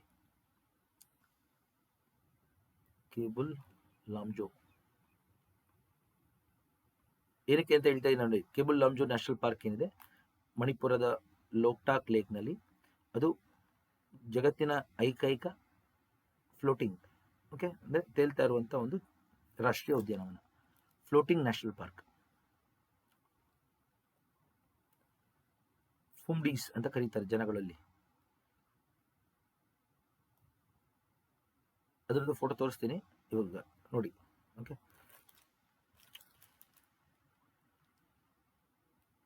ಆಯ್ತಾ. ಈ ರೀತಿ ನೋಡಿ ಎಲ್ಲ ವಿಷಯಗಳು ಒಂದು ಕ್ಲಾಸಲ್ಲಿ ಹೇಳ್ತಾ ಇದ್ದೀನಿ, ಗೊತ್ತಾಯ್ತಲ್ಲ. ನಾವು ಎಷ್ಟೊಂದು ಸಂಶೋಧನೆ ಮಾಡಿರೋ ಮಾಹಿತಿನೂ ಸಹ ಹೇಳ್ತಾ ಇದ್ದೀನಿ ಇಲ್ಲಿ. ಹಂಗೆ ನೆಕ್ಸ್ಟ್ ನೀರಿಗೆ ಬನ್ನಿ. ನೀರು ಯಾವ ಥರ ನೀರು ಇರ್ಬೋದು ಸರ್, ಎಲ್ಲಿಂದ ನೀರು ಬಂದಿರುತ್ತೆ, ಇದು ಯಾವ ನೀರಿದು ಅಂದರೆ ನದಿ ನೀರಾಗಿರ್ಬೋದು, ಸರೋವರದ ನೀರಾಗಿರ್ಬೋದು, ಮಳೆ ನೀರಾಗಿರ್ಬೋದು, ಸಮುದ್ರ ಆಗಿರ್ಬೋದು, ಅಂತರ್ಜಲ ಆಗಿರ್ಬೋದು, ಗೊತ್ತಾಯ್ತಲ್ಲ. ಇದು ಯಾವ್ದಾದ್ರು ಆಗಿರ್ಬೋದು ಇಲ್ಲಿ. ಅಂದರೆ ನೀವು ಇದನ್ನು ತಗೊಳ್ಳಿ, ಅದು ಸರ್ ಡ್ಯಾಮ್ ನೀರು, ಹಾಂ ಅದು ಆಗುತ್ತೆ. ಡ್ಯಾಮ್ದು ಇನ್ನೀರು ಬರುತ್ತಲ್ಲ, ಬ್ಯಾಕ್ ವಾಟರ್, ಹಾಂ ಬರಿಬೋದು ಅದನ್ನು, ಬ್ಯಾಕ್ ವಾಟರ್. ಲಗೂನ್ಗಳಾಗಿರ್ಬೋದು, ಲಗೂನ್, ಕರಾವಳಿ ತೀರದಲ್ಲಿ ಲಗೂನ್ಗಳು ಬರ್ತವೆ ನೋಡಿದ್ರಾ, ಕರೆಕ್ಟಾ. ಲಗೂನ್ ಅದನ್ನು ತೋರಿಸ್ತೀನಿ ನಾನು ನಿಮಗೆ. ಲಗೂನ್ ಯಾವ ರೀತಿ ಫಾರ್ಮ್ ಆಗುತ್ತೆ ಅಂತ ಹೇಳ್ತೀನಿ, ಯೋಚನೆ ಮಾಡಬೇಡಿ. ಮುಂದಿನ ತರಗತಿಗಳಲ್ಲಿ ಲಗೂನ್ ಅಂತ ನಾವು ಕಟ್ಕೊಳ್ಳಿಸೋದಕ್ಕೆ. Lagoon, back water, river, lakes, okay, LAGOON lagoon ನಾವು ಕಟ್ಕೊಳ್ಳಿ. ಹಾಗೆ ನೀರಿನ ಕ್ವಾಲಿಟಿ ಯಾವ ರೀತಿ ಇರ್ಬೋದು, ಫ್ರೆಶ್ ವಾಟರ್ ಇರ್ಬೋದು, ನೀರು ಬ್ರಾಕಿಶ್ ಇರ್ಬೋದು, ಅಂದರೆ ಉಪ್ಪಿನ ಅಂಶದ ತಕ್ಕಂತೆ ಫ್ರೆಶ್ ವಾಟರಲ್ಲಿ ಲವಣತೆ ಕಮ್ಮಿ ಇರುತ್ತೆ, ಬ್ರಾಕಿಶ್ ಸ್ವಲ್ಪ ಜಾಸ್ತಿ ಆಗುತ್ತೆ, ಸಲೈನ್, ಇನ್ನೊಂದು ಬ್ರೈನ್. ಈ ರೀತಿ ನಮಗೆ 4 ಥರ ನೀರಿದೆ ಬೇಸ್ಡ್ ಆನ್ ಸಾಲ್ಟ್, ಲವಣಾಂಶ ತಕ್ಕಂತೆ, ಗೊತ್ತಾಯ್ತಲ್ಲ. ಫ್ರೆಶ್ ವಾಟರ್ನಲ್ಲಿ ಸಾಲ್ಟ್ ಪ್ರಮಾಣ ಕಮ್ಮಿ ಇರುತ್ತೆ, ಬ್ರೈನ್ನಲ್ಲಿ ಅತಿ ಹೆಚ್ಚು. ಇವಾಗ ನಮ್ಮ ಬ್ರೈನ್ಗೆ ಎಕ್ಸಾಂಪಲ್ ಕೊಡಿ ಸರ್ ಅಂದರೆ ಇದು ಸಾಂಬಾರ್ ಲೇಕ್. ಬ್ರೈನ್ಗೆ ಸಾಂಬಾರ್ ಲೇಕ್, ಗೊತ್ತಾಯ್ತಲ್ಲ. ಸಾಂಬಾರ್ ಲೇಕ್ ಎಲ್ಲಿದೆ, ರಾಜಸ್ಥಾನದಲ್ಲಿದೆ. ಸಲೈನ್ಗೆ ಎಕ್ಸಾಂಪಲ್ ಕೊಡಿ, ಚಿಲ್ಕಾ ಒಡಿಸ್ಸಾ, ಅದು ಸಲೈನ್. ಬ್ರಾಕಿಶ್ಗೆ ಎಕ್ಸಾಂಪಲ್ ಕೊಡಿ, ಸೋಮುರಾರೆ, ಜಮ್ಮು ಕಾಶ್ಮೀರದ ಸೋಮುರಾರೆ ಲೇಕ್. ಫ್ರೆಶ್ ವಾಟರ್ಗೆ ಎಕ್ಸಾಂಪಲ್ ಕೊಡಿ, ನಮ್ಮ ರಂಗನ್ತಿಟ್ಟು ಆಗಿರ್ಬೋದು, ಗೊತ್ತಾಯ್ತಲ್ಲ. ಫ್ರೆಶ್ ವಾಟರ್ ಉಲ್ಲಾರ್ ಲೇಕ್ ಆಗಿರ್ಬೋದು, ಅದೆಲ್ಲ ಫ್ರೆಶ್ ವಾಟರ್. ತಾವು ಇದನ್ನೆಲ್ಲ ನೆನಪಿಟ್ಕೊಳ್ಳಿ ಸ್ನೇಹಿತರೆ, ತುಂಬ ಇಂಪಾರ್ಟೆಂಟ್. ನಾನು ಹೇಳ್ತಾ ಇರೋದಿಲ್ಲ, ಇದೆಲ್ಲ ಜೋಗು ಪ್ರದೇಶನೇ. ಅತಿ ಹೆಚ್ಚು ಲವಣತೆ ಆಗಿರ್ಬೋದು, ಅತಿ ಕಡಿಮೆ ಆಗಿರ್ಬೋದು, ಎಲ್ಲ ಲವಣಾಂಶ ತಕ್ಕಂತೆಯೂ ಸಹ ನೀರನ್ನ ನಾವು ಹೇಳ್ಬೋದು. ಅಂದರೆ ಜೋಗು ಪ್ರದೇಶದಲ್ಲಿ ಬರೀ ಫ್ರೆಶ್ ವಾಟರ್ ಇರಬೇಕು ಅಂತೇನಿಲ್ಲ, ಉಪ್ಪು ನೀರು ಇರ್ಬೋದು. ಗೊತ್ತಾಯ್ತಲ್ಲ, ಜೋಗು ಪ್ರದೇಶದ ನೀರು ಫ್ರೆಶ್, ಬ್ರಾಕಿಶ್, ಸಲೈನ್, ಬ್ರೈನ್ 4 ಥರ ಯಾವ್ದಾರು ಆಗಿರ್ಬೋದು. ಓಕೆ, ನೆಕ್ಸ್ಟ್ ನೋಡಿ, ಇದನ್ನೇ ಹೇಳಿ ನಾನು, ಸ್ವ್ಯಾಂಪ್. ಇದನ್ನೇನಂತ ಕರಿತೀವಿ? ಸ್ವ್ಯಾಂಪ್ ಅಂತ ಕರಿತೀವಿ. ಯಾಕೆಂದ್ರೆ ಮರಗಳಿದೆ, ಇದಕ್ಕೆ ನಾವು ಹೆಸರು ಕೊಟ್ಟರೆ ಸ್ವ್ಯಾಂಪ್. ನಾವು ಕಟ್ಕೊಳ್ಳಿ, ಈ ರೀತಿ ಇರುತ್ತೆ. ಇಲ್ಲಿ ಇದೇನಂತ ಕರಿತೀವಿ? ಇದನ್ನ ಮಾರ್ಷ್. ಮಾರ್ಷ್ ಗೊತ್ತಾಯ್ತಲ್ಲ, ಹುಲ್ಲುಗಾವಲು. ಬರೀ ಹುಲ್ಲಿದೆ ನೋಡಿ, ವೀಡ್ ಬೆಳೀತಾ ಇದೆ, some reeds are there, horse ಟೇಲ್ಗಳಿದೆ, ಇವೆಲ್ಲ ಏನು? Some plants. ಓಕೆ, ಗ್ರಾಸ್ ಜಾಸ್ತಿ. ನೆಕ್ಸ್ಟ್ ನೋಡೋಣ ಅದರ ಉಪಯೋಗಗಳು ನೋಡೋಣ, ಜೋಗು ಪ್ರದೇಶಗಳದ್ದು ಸ್ನೇಹಿತರೆ. ಈ ಜೋಗು ಪ್ರದೇಶಗಳೇನಿದೆ, ಸೊ ಜಗತ್ತಿನಾದ್ಯಂತ ಸೊ ನಮಗೆ ಕುಡಿಯೋ ನೀರು ಕರೆಕ್ಟ್ ಜನಗಳಿಗೆ ಮತ್ತು ಅಲ್ಲಿರೋ ಜಾನುವಾರುಗಳಿಗೆ, ಪ್ರಾಣಿಗಳಿಗೆಲ್ಲ ಕುಡಿಯೋ ನೀರು ಸಿಗುತ್ತೆ ಜೋಗು ಪ್ರದೇಶಗಳಿಂದ. ಅದು ಮುಖ್ಯವಾಗಿ ಯೋಚನೆ ಮಾಡ್ಬೇಕು ನಾವು. ಜೋಗು ಪ್ರದೇಶಗಳ ಸಂರಕ್ಷಣೆ ಏನಕ್ಕೆ ಅಂತ ಕೇಳ್ತಾರೆ. ನಾವು ಏನಕ್ಕೆ ಜೋಗು ಪ್ರದೇಶಗಳನ್ನ ಕನ್ಸರ್ವ್ ಮಾಡಬೇಕು?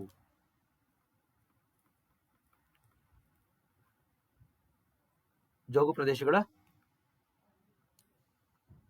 ಯಾಕೆ ನಾವು ಸಂರಕ್ಷಣೆ ಮಾಡಬೇಕು ಅಂದ್ರೆ, ಒಂದು ಕುಡಿಯೋ ನೀರು ನಮಗೆ ಮತ್ತು ಪ್ರಾಣಿಗಳಿಗೆ, ಹಂಗೆ ಕೃಷಿಗೆ ನೀರು, ಸೋರ್ಸ್ ಆಫ್ ಇರಿಗೇಷನ್, ಕರೆಕ್ಟಾಗಿ ಕೃಷಿಗೆ ನೀರು ಸಿಗುತ್ತೆ ನಮಗೆ ಜೋಗು ಪ್ರದೇಶಗಳಿಂದ. ಹಂಗೆ ನಮಗೆ ಏನಾಗುತ್ತೆ, ಜೋಗು ಪ್ರದೇಶಗಳೆಲ್ಲ ಇರುತ್ತಲ್ಲ, ಪ್ರವಾಹ ನಿಯಂತ್ರಣ ಮಾಡ್ತವೆ. ಇದು ನಮ್ಮ ಇವತ್ತಿನ ದಿವಸ ನಮಗೆ ಪ್ರವಾಹಗಳು ಏನಕ್ಕಪ್ಪ ಇಷ್ಟೊಂದು ಹೆಚ್ಚಾಗಿದೆ ಅಂದರೆ, ನಾವು ಎಲ್ಲ ಕೆರೆಗಳನ್ನ ನಾಶ ಮಾಡಿದ್ದೀವಿ, ಅದರೆಲ್ಲ ಒಸ್ತುವರಿ ಮಾಡ್ಕೊಬಿಟ್ಟಿದ್ದೀವಿ. ಈಗ ಅದನ್ನೆಲ್ಲ ಸೇರಿಸ್ಕೊಬಿಟ್ಟಿದ್ದೀವಿ ನಾವು ನಮ್ಮ ನಗರೀಕರಣಕ್ಕೆ. ಆ ಕಾರಣದಿಂದ ನಮಗೆ ಜಾಸ್ತಿ ಪ್ರವಾಹಗಳು. ಗೊತ್ತಾಯ್ತಲ್ಲ ಸ್ನೇಹಿತರೆ, ನಾವು ಎಷ್ಟೊಂದು ಸತಿ ಏನಾಗುತ್ತೆ, ಆ ಸರೋವರದ ಮೇಲೆ ಜೋಗು ಪ್ರದೇಶನ ನಾಶ ಮಾಡಿ ಅದ್ರ ಮೇಲೆ ನಾವು ಒಂದು ಮಾಲ್ ಕಟ್ಟಿರ್ತೀವಿ, ಇಲ್ಲ ಒಂದು ಬಸ್ ಸ್ಟ್ಯಾಂಡ್ ಕಟ್ಟಿರ್ತೀವಿ. ಕರೆಕ್ಟಾ? ಈ ಥರ ನಾವು ಮಾಡಿದಾಗ ಏನಾಗುತ್ತೆ, ಮಳೆ ಆದಾಗ ಅಲ್ಲಿಗೆ ನೀರು ನುಗ್ಗುತ್ತೆ. ಸೊ ಬೆಂಗಳೂರಿನಲ್ಲಿ ಎಷ್ಟೋ ಸರೋವರಗಳಿದ್ದು, ಅದೆಲ್ಲ ಏನಾಗಿದೆ, ಈಗ ನಾವು ಅದನ್ನು ನಗರೀಕರಣಕ್ಕೆ ಉಪಯೋಗಿಸ್ಕೊಬಿಟ್ಟಿದ್ದೀವಿ. ಅದಕ್ಕೆ ನಮ್ಗೆ ಅಷ್ಟೊಂದು ಪ್ರವಾಹಗಳಾಗ್ತಾ ಇರೋದು. ಇವಾಗ ರಾಜಕಾಲುವೆ ಅಂತಿತ್ತು, ಅದನ್ನು ಮುಚ್ಚಾಕಿದ್ದೀವಿ, ಸರೋವರಗಳನ್ನ ಮುಚ್ಚಾಕಿದ್ದೀವಿ. ಈ ಕಾರಣದಿಂದ ನಮಗೆ ಪ್ರವಾಹ ಹೆಚ್ಚಾಗಿರೋದು. ಜೋಗು ಪ್ರದೇಶಗಳಿದ್ರೆ ಏನಾಗುತ್ತೆ, ಪ್ರವಾಹ ನಿಯಂತ್ರಣ. ಅಂದರೆ ಒಂದು ರೀತಿ ಜೋಗು ಪ್ರದೇಶಗಳಿಂದ ತುಂಬ ಉಪಯೋಗಗಳಿದೆ, ನಾವು ಅದನ್ನು ಮರೆತುಬಿಟ್ಟಿದ್ದೀವಿ. ಕರೆಕ್ಟಾ? ಆ ಕಾರಣದಿಂದ ನಾವು ಇವಾಗ ಮುಂದಕ್ಕೆ ಜೋಗು ಪ್ರದೇಶಗಳನ್ನ ಉಳಿಸ್ಕೊಳ್ಳೋಕೆ ನೋಡ್ಬೇಕು ನಾವು. ಹಂಗೆ ಹಲವಾರು ಜೀವಿಗಳಿಗೆ ಅವಸ್ಥಾನ ಅಂದರೆ ಹ್ಯಾಬಿಟ್ಯಾಟ್, ಅಂದರೆ ಎಷ್ಟೋ ಥರ ಜೀವಿಗಳು ಬಂದಿಲ್ಲಿ ವಾಸ ಮಾಡ್ತವೆ. ಸೊ ತಾವು ಇದನ್ನ ಗಮನಿಸ್ಬೇಕು ಸ್ನೇಹಿತರೆ. ಒಂದ್ಸತಿ ನೀರಿದೆ ಅಂದ ತಕ್ಷಣ ಏನಾಗುತ್ತೆ, ಹಲವಾರು ಚಿಕ್ಕ ಚಿಕ್ಕ ಕ್ರಿಮಿಕೀಟಗಳೆಲ್ಲ ಬಂದು ವಾಸ ಮಾಡ್ತವೆ, ಇನ್ಸೆಕ್ಟ್ಸ್ ಎಲ್ಲ ಬರ್ತವೆ. ಹಂಗೆ ಫಿಶ್ ಬರುತ್ತೆ, ಮೊಲಸ್ಕಾ ಬರುತ್ತೆ, ಅದನ್ನ ತಿನ್ನಕ್ಕೆ ಪಕ್ಷಿಗಳು ಬರ್ತವೆ. ಕರೆಕ್ಟ್? ಹಂಗೆ ಎಷ್ಟೊಂದು ಆಂಫಿಬಿಯನ್ಸ್ ಬರ್ತವೆ, ರೆಪ್ಟೈಲ್ಸ್, ಮ್ಯಾಮಲ್ಸ್ ಬರ್ತವೆ. ಈ ರೀತಿ ಹಲವಾರು ರೀತಿಯ ಜೀವಿಗಳು ಬಂದು ವಾಸ ಮಾಡ್ತವೆ. ಅಲ್ಲಿ ಆಲ್ರೆಡಿ ಗಿಡ ಮರಗಳಿರೋದ್ರಿಂದ ಪಕ್ಷಿಗಳು ಬಂದು ಅದ್ರ ಮೇಲೆ ಗೂಡು ಕಟ್ತವೆ. ಈ ರೀತಿ ಸೊ ನಮಗೆ ಜೀವಿಗಳಿಗೆ ನೆಲೆ ಸಿಗುತ್ತೆ. ಹಂಗೆ ಕಾರ್ಬನ್ ಸಿಂಕ್, ಮರಗಳು ಗಿಡಗಳೆಲ್ಲ ಇದ್ದಾಗ ಏನಾಗುತ್ತೆ ಹೇಳಿ, ಅಟ್ಮಾಸ್ಫಿಯರ್ನಲ್ಲಿರುವಂಥ, ಗಾಳಿನಲ್ಲಿರುವಂಥ ಕಾರ್ಬನ್ ಅಂಶವನ್ನು ಹೀರ್ಕೊಂಡು ದ್ಯುತಿ ಸಂಶ್ಲೇಷಣೆ ಆಗುತ್ತೆ. ಅವಾಗ ಏನಾಗುತ್ತೆ, ಆಕ್ಸಿಜನ್ ಬರುತ್ತೆ. ಸೊ ಈ ರೀತಿ ಕಾರ್ಬನ್ನ ಸ್ಟೋರ್ ಮಾಡ್ಕೊಳ್ಳುತ್ತೆ. ಕಾರ್ಬನ್ ಸಿಂಕ್ ಕೂಡ ಆಗುತ್ತೆ. ಫೋಟೋಸಿಂಥಸಿಸ್ ಆಗೋದ್ರಿಂದ, ದ್ಯುತಿ ಸಂಶ್ಲೇಷಣೆ ಆಗೋದ್ರಿಂದ ನಮಗೇನಾಗುತ್ತೆ, ನಮಗೆ ಕಾರ್ಬನ್ ಅಂಶನ ಜೋಗು ಪ್ರದೇಶಗಳು ಹಿಡಿದಿಟ್ಕೊಳ್ತವೆ. ಈ ಕಾರಣದಿಂದ ನಮಗೆ ನಮ್ಮ ವಾಯುಮಂಡಲದಲ್ಲಿರುವಂಥ ಕಾರ್ಬನ್ ಪ್ರಮಾಣ ಕಡಿಮೆಯಾಗಿ ಆಕ್ಸಿಜನ್ ಪ್ರಮಾಣ ಹೆಚ್ಚಾಗುತ್ತೆ. ಗೊತ್ತಾಯ್ತಲ್ಲ? ಸೊ ಇದು ನಮಗೆ ತುಂಬ ಮುಖ್ಯ. ಇದು ಕಾರ್ಬನ್ ಡೈಆಕ್ಸೈಡ್, ಹಸಿರುಮನೆ ಅನಿಲ, ಅದು ಕಮ್ಮಿ ಆಗುತ್ತೆ ಜೋಗು ಪ್ರದೇಶಗಳಿಂದ. ಆಯ್ತಾ? ಹಂಗೆ ಎಷ್ಟೋ ಥರ ನೀರಿನಲ್ಲಿ ಎಷ್ಟೋ ಥರ ನಮಗೆ ಖನಿಜಗಳಿರುತ್ತೆ.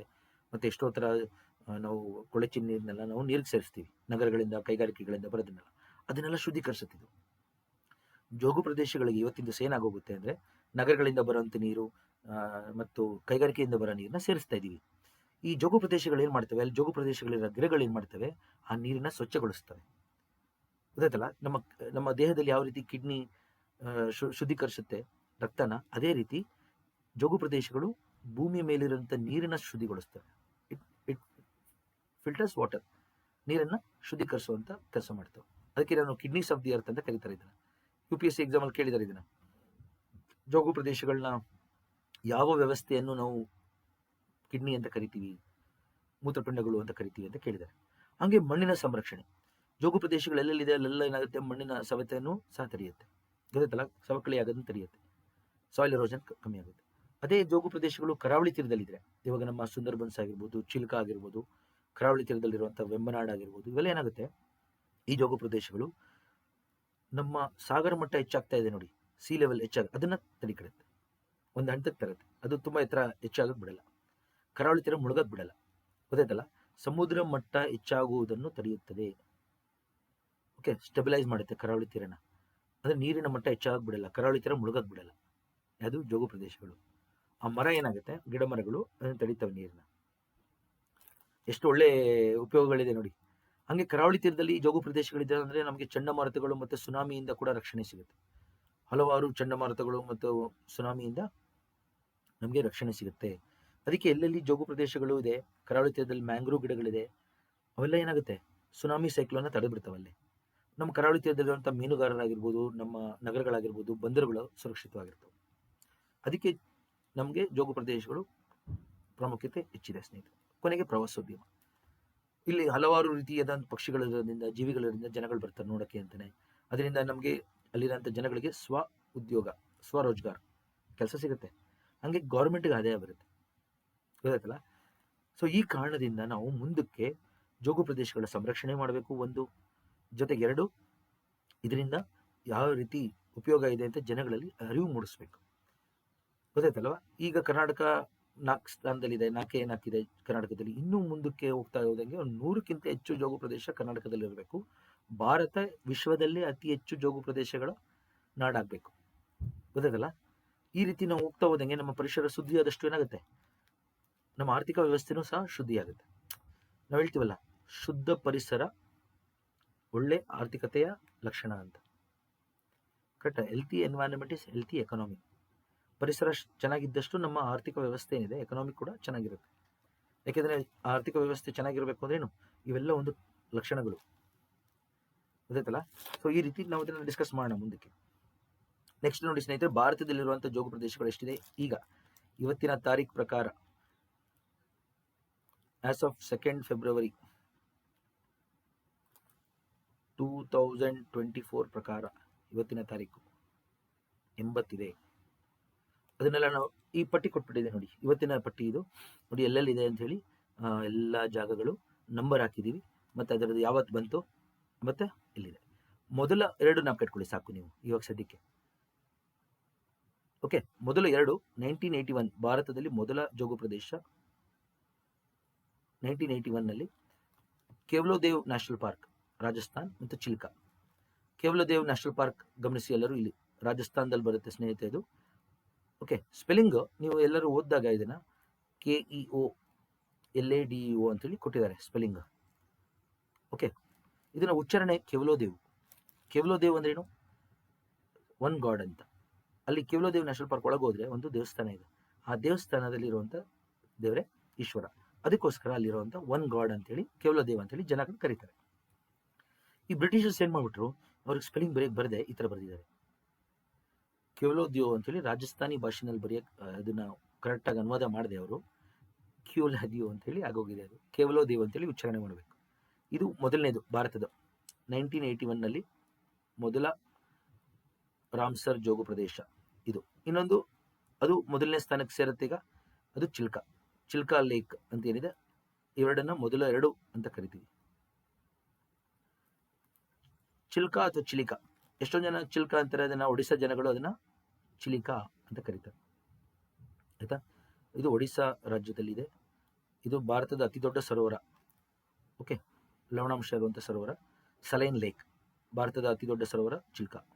ಆಯ್ತಾ, ನಾವು ಕಟ್ಕೊಳ್ಳಿ ಸ್ನೇಹಿತರೆ, ಇದು ಕೇಳ್ತಾರೆ ಎಲ್ಲರೂ, ಇವೆರಡನ್ನ ನಾವು ಕಟ್ಕೊಳ್ಳಿ. 1981ನಲ್ಲಿ 2 ಒಟ್ಟಿಗೆ ಬಂತು. ಆಯ್ತಾ. ಇದೆಲ್ಲಾನು ನಾನು ನಿಮಗಿಲ್ಲಿ ಒಂದು ಚಿತ್ರದ ಸಮೇತ ನೋಡಿ, ಪಟ್ಟಿ ಇದೆ, ಭಾರತದ ಜೋಗು ಪ್ರದೇಶಗಳಿದೆ. ಇದನ್ನೆಲ್ಲ ನೀವು ಇವಾಗಲೇ ನೋಡಬೇಕಾಗಿಲ್ಲ, ಇಲ್ಲಿ ಗಮನಿಸಿ. ಹಂಗೆ ಎಲ್ಲ ಇಲ್ಲೂ ಸಹ ಮೆನ್ಷನ್ ಮಾಡಿದ್ದೀನಿ ನೋಡಿ. ಈಗ ಕರ್ನಾಟಕದಲ್ಲಿ ಇಲ್ಲಿ ಅಘನಾಸಿನಿ ಎಸ್ಚುರಿ, ಅಘನಾಸಿನಿ ನದಿ ಗೋಕರ್ಣದ ಹತ್ರ ಬಂದು ಕರಾವಳಿ ತೀರ ಸೇರುತ್ತೆ. ನೀವು ಗೋಕರ್ಣಕ್ಕೆ ಹೋದ್ರೆ ಒಂದು ಕಡೆಯಿಂದ ಅಘನಾಸಿನಿ ಬರುತ್ತೆ, ಇನ್ನೊಂದು ಕಡೆಯಿಂದ ಗಂಗಾವಳಿ ಬರುತ್ತೆ. ಅದ್ರ ಮಧ್ಯದಲ್ಲೇ ಇರೋದೇ ಗೋಕರ್ಣ. ಅದು ನೋಡಿದ್ರೆ ನದಿಗಳು ನೀವೇನಾದ್ರು ಮೇಲ್ನೋಟದಿಂದ ನೋಡಿದಾಗ ಗೋಕರ್ಣದಲ್ಲಿ ಒಂದು ನದಿ ಹಿಂಗ್ ಬಂದು ಸೇರುತ್ತೆ, ಹಿಂಗೊಂದು ಬಂದು ಸೇರುತ್ತೆ, ಹಿಂಗ್ ಕಾಣುತ್ತೆ. ಅದು ಹಸುವಿನ ಕಿವಿ ತರ ಕಾಣುತ್ತೆ. ಗೋ ಗೊತ್ತಾಯ್ತಲ್ಲ, ಹಸುವಿನ ಕಿವಿ, ಅದಕ್ಕೆ ಗೋಕರ್ಣ. ಗೊತ್ತಾಯ್ತಲ್ಲ,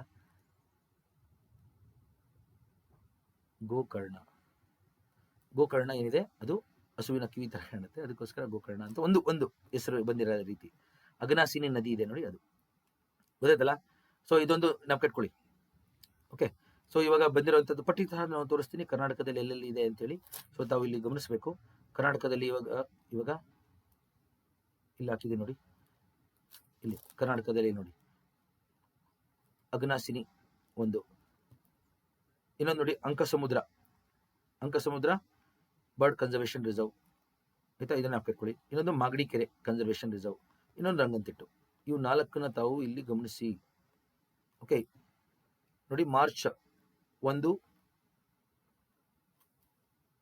ಅಂದ್ರೆ ಜನವರಿ 30, ಇದು ಜನವರಿ 31, 2024 ಬಂದಿರೋದು ಇವು 3. ಇದು ನೋಡಿ ರಂಗನತಿಟ್ಟು 2022ರಲ್ಲಿ ಫೆಬ್ರವರಿ 15ನೇ ತಾರೀಕು ರಂಗನತಿಟ್ಟು ಬಂತು. 2022 ಇದು 2024 ಇವು 3 ಅಂದರೆ ಮಾರ್ಚ್ ಅಂತೀನಿ, ಜನವರಿ 31 ಆಯ್ತಾ. ಸೊ ಇವು 4 ಕರ್ನಾಟಕದಲ್ಲಿದೆ. ಅದನ್ನ ಗುರ್ತಾಕೋಣ. ಈಗ ಕರ್ನಾಟಕದಲ್ಲಿ ಎಲ್ಲೆಲ್ಲಿದೆ ಅಂತ ಒಂದು ದೊಡ್ಡ ಪಟ್ಟಿನ ಕೊಟ್ಟಿದ್ದೀನಿ. ಸೊ ತಾವು ಏನು ಮಾಡಬೇಕು ಅಂತ, ಈ ಕರ್ನಾಟಕದಲ್ಲಿ ಇರುವಂಥದ್ದನ್ನ ನಾನು ಇಲ್ಲಿ ಮಾರ್ಕ್ ಹಾಕ್ಬಿಟ್ಟಿದ್ದೀನಿ ನೋಡಿ ಆಲ್ರೆಡಿ. ಇಲ್ಲಿ ರಂಗನತಿಟ್ಟು ಆಯ್ತಾ, 2022 ಬಂದಿರೋದು ಇದು. ಹಂಗೆ ಅಘನಾಸಿನಿ ನೋಡಿ, ಇಲ್ಲಿ ಅಘನಾಸಿನಿ ಹೇಳಿದಲ್ಲ, ಗೋಕರ್ಣ. ಮಾಗಡಿ ಕೆರೆ ನೋಡಿ, ಗದಗ ಹತ್ರ, ಇಲ್ಲಿ ಮಾಗಡಿ ಕೆರೆ, ಓಕೆ, ಗದಗ ಹತ್ರ, ಧಾರವಾಡ ಕೆಳಗಡೆ ಬಂದರೆ ಗದಗ ಬರುತ್ತೆ ಅಲ್ಲಿ, ಆಯ್ತಾ. ಹಂಗೆ ಅಂಕಸಮುದ್ರ ಬರ್ಡ್ ಸೆಂಚುರಿ, ಇದು ಹಂಪಿ ಹತ್ರ ಬರುತ್ತೆ. ಇದು ವಿಜಯನಗರ ಜಿಲ್ಲೆಗೆ ಸೇರುತ್ತೆ. ಇದು ಅಂಕಸಮುದ್ರ ಬರ್ಡ್ ಕನ್ಸರ್ವೇಷನ್ ರಿಸರ್ವ್ ಹಂಪಿ ಹತ್ರ ನಮಗೆ 4 ಇದೆ, ಆಯ್ತಲ್ಲ. ಸೊ ನಾವು ಕಟ್ಕೊಳ್ಳಿ ಸ್ನೇಹಿತರೆ. ಸೊ ಮತ್ತೆ ವಾಪಸ್ ಬನ್ನಿ, ಅಲ್ಲಿ ಇನ್ನೊಂದು ವಿಷಯ ತೋರಿಸ್ತೀನಿ ನಾನು ನಿಮಗೆ. ಸೊ ಎಲ್ಲರಿಗೂ ಅಘನಾಸಿನಿ ಗೊತ್ತಾಗಿದೆ ಈಗ. ಹಂಗೆ ಇಲ್ಲಿ ಮಾಗಡಿ ಕೆರೆ ಗೊತ್ತಾಗಿದೆ ಗದಗ ಭಾಗದಲ್ಲಿ. ಹಂಗೆ ಇಲ್ಲಿ ಅಂಕಸಮುದ್ರ ಹಂಪಿ ಹತ್ರ ಗೊತ್ತಾಗಿದೆ, ಆಯ್ತಾ, ರಂಗನತಿಟ್ಟು. ಈ ರೀತಿ ನೀವು ನೆನಪಿಟ್ಕೊಳ್ಳಿ. ಹೊಸ ಬಂದಿರೋದನ್ನ ಮಾರ್ಕ್ ಮಾಡಿದ್ದೀನಿ ನಾನು. ಬೆಳ್ಳಾರಿ ಕೆಳಗಡೆ ಸ್ವಲ್ಪ ವಿಜಯನಗರ ಜಿಲ್ಲೆ, ಈ ಕಡೆ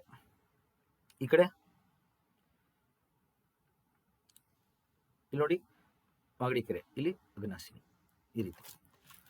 ಸೊ ಇನ್ನೊಂದು ವಿಷಯ ನೋಡಿ, ಇಲ್ಲಿ ಒಟ್ಟು ಭಾರತದಲ್ಲಿ ಇವತ್ತಿನ ತಾರೀಕು ಪ್ರಕಾರ ಅಂದರೆ 2ನೇ ಫೆಬ್ರವರಿ 2024 ಪ್ರಕಾರ 80 ಸೈಟ್ಸ್ ಇದೆ. ಅತಿ ಹೆಚ್ಚು ಜೋಗು ಪ್ರದೇಶಗಳು ತಮಿಳುನಾಡು, ಅದನ್ನು ಗಮನಿಸಿ, 16. ಉತ್ತರ ಪ್ರದೇಶ 10, 2ನೇ ಸ್ಥಾನಕ್ಕೆ. ಸೊ ಎಷ್ಟು ನಾಪ್ಕಟ್ಕೊಳ್ಳಿ, ಜಾಸ್ತಿ ಎಲ್ಲನೂ ನಾಪ್ಕಟ್ಕೊಳ್ಳೋಕ್ಕಾಗಲ್ಲ, ಎಲ್ಲ ರಾಜ್ಯಗಳು ನಾಪ್ಕಟ್ಕೊಳ್ಳೋಕ್ಕಾಗಲ್ಲ. ಅತಿ ಹೆಚ್ಚಿರೋದು ತಮಿಳುನಾಡು, 2ನೇ ಸ್ಥಾನಕ್ಕೆ ಉತ್ತರ ಪ್ರದೇಶ. ಕರ್ನಾಟಕ ಬರೀ 4 ಇದೆ. ಈಗ ನಾವು ಹೆಚ್ಚು ಮಾಡಬೇಕು ಅಂತ ಹೇಳಿದೆ ನಾನು. ಅತಿ ದೊಡ್ಡ ಜೋಗು ಪ್ರದೇಶ ಅದು ಸುಂದರ್ಬನ್ಸ್, ವೆಸ್ಟ್ ಬೆಂಗಾಲ್ನಲ್ಲಿರುವಂಥ ಸುಂದರ್ಬನ್ಸೇ ಅತಿ ದೊಡ್ಡ ಜೋಗು ಪ್ರದೇಶ. ಮ್ಯಾಂಗ್ರೂವ್ ಗಿಡಗಳ ಕಾಡು ಸ್ನೇಹಿತರೆ, ಇದು ಬಾಂಗ್ಲಾದೇಶ್ ಮತ್ತು ಭಾರತ, ಬಾಂಗ್ಲಾದೇಶ್ ಮತ್ತು ವೆಸ್ಟ್ ಬೆಂಗಾಲ್ ಭಾಗದಲ್ಲಿ ಇದು ಕಂಡು ಬರುತ್ತದೆ. ಸುಂದರ್ಬನ್ಸ್ ಭಾಗ ಇಂಡಿಯಾ ಆ್ಯಂಡ್ ಬಾಂಗ್ಲಾದೇಶ್ ಎರಡಕ್ಕೂ ಸೇರುತ್ತೆ, ಆಯ್ತಾ. ನಾವು ಕಟ್ಕೊಳ್ಳಿ. ಅತಿ ದೊಡ್ಡ ಮ್ಯಾಂಗ್ರೂವ್ ಕಾಡು ಕೂಡ, largest mangrove forest in the world, ಜಗತ್ತಿನ ಅತಿ ದೊಡ್ಡ ಮ್ಯಾಂಗ್ರೂವ್ ಕಾಡು ಭಾರತ ಮತ್ತು ಬಾಂಗ್ಲಾದೇಶ ಕಡೆಗೆ ಸುಂದರ್ಬನ್ಸ್ ಅಂತ ಹೇಳಿ ಕರಿತೀವಿ. ಅತಿ ದೊಡ್ಡ ಜೋಗು ಪ್ರದೇಶ ಭಾರತದ ಜೋಗು ಪ್ರದೇಶ. ಅತಿ ಚಿಕ್ಕ ಜೋಗು ಪ್ರದೇಶ ನೋಡಿ, ರೇಣುಕಾ ವೆಟ್ಲ್ಯಾಂಡ್ ಅಂತ ಹೇಳಿ ಕರಿತೀವಿ, ಹಿಮಾಚಲ ಪ್ರದೇಶದಲ್ಲಿದೆ. ಸ್ಮಾಲೆಸ್ಟ್, ಅತಿ ಚಿಕ್ಕದು ಜೋಗು ಪ್ರದೇಶ, ಆಯ್ತಾ. ಸೊ ಎರಡನ್ನ ಗಮನಿಸಿ ನಾವು ಕಟ್ಕೊಳ್ಳಿ. ನೋಡಿ, ಅತಿ ಉತ್ತರದಲ್ಲಿರುವಂಥ ಜೋಗು ಪ್ರದೇಶ ಉಲ್ಲಾರ್, ಭಾರತದ ಅತಿ ಉತ್ತರದಲ್ಲಿ ಇರುವಂಥದ್ದು. ನೋಡಿ, ನಾನು ಒಂದು ಸ್ವಲ್ಪ ಚಿತ್ರ ಬರೆದ್ಬಿಡ್ತೀನಿ, ಇಲ್ಲೇ ಒಂದು ನಿಮಿಷ ವೇಟ್ ಮಾಡಿ ಎಲ್ಲರೂ. ಸೊ ನೀವೆಲ್ಲರೂ ಈ ಥರ ಮ್ಯಾಪ್ ಬರೆಯೋದನ್ನು ಕಲಿಬೇಕಾಗುತ್ತೆ. ಒಂದು ಖಾಲಿ ಪೇಜ್ ತಗೊಂಡು ಈ ಥರ ಒಂದು ಭಾರತ ಬರೆದು ನೋಡಿ, ಈ ಥರ ನಾನು ಬರಿತಾ ಇದ್ದೀನಿ ನೋಡಿ. ಈಗ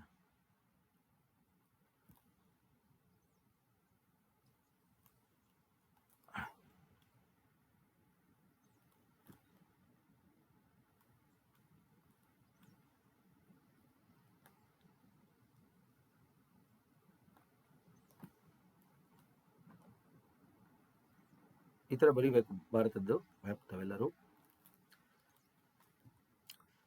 ಈ ಥರ ಒಂದ್ಸತಿ ನೀವು ಕಲ್ತ್ಬಿಟ್ರೆ ನೀವು ಎಲ್ಲ ಎಕ್ಸಾಮ್ಸ್ ಪರೀಕ್ಷೆಗಳಲ್ಲೂ ಈ ಥರ ಬರೆದು ನೀವು ಗುರ್ತಾಕಕ್ಕೆ ಸುಲಭ. ಅವಾಗ ಗೊತ್ತಾಯ್ತಲ್ಲ.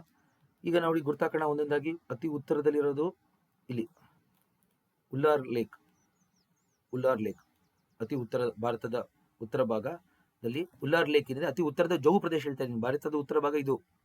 ಅತಿ ಉತ್ತರ ಭಾಗ 37 ಡಿಗ್ರಿ ಇಲ್ಲಿ ಬರುತ್ತೆ. ಗೊತ್ತಾಯ್ತಲ್ಲ. ಈ ಭಾಗ ಭಾರತದ ಉತ್ತರ ಭಾಗ. ನಾನು ಹೇಳ್ತಾರೆ ಜೋಗು ಪ್ರದೇಶ. ಭಾರತದ ಅತಿ ಉತ್ತರದಲ್ಲಿರುವಂಥ ಜೋಗು ಪ್ರದೇಶ ಉಲ್ಲಾರ್ ಲೇಕ್. ಸಿಹಿನೀರು ಸರೋವರ ಜೇಲಂ ನದಿ ತೀರದಿಂದ ಆಗಿದೆ. ಇದು ಜೇಲಂ ನದಿ ಇದೆಯಲ್ಲ, ಅದರಿಂದ ಆಗಿರುವಂಥ ಒಂದು ಸರೋವರ ಉಲ್ಲಾರ್ ಲೇಕ್. ಅತಿ ದೊಡ್ಡ ಸಿಹಿನೀರು ಸರೋವರ ಕೂಡ. Fresh water lake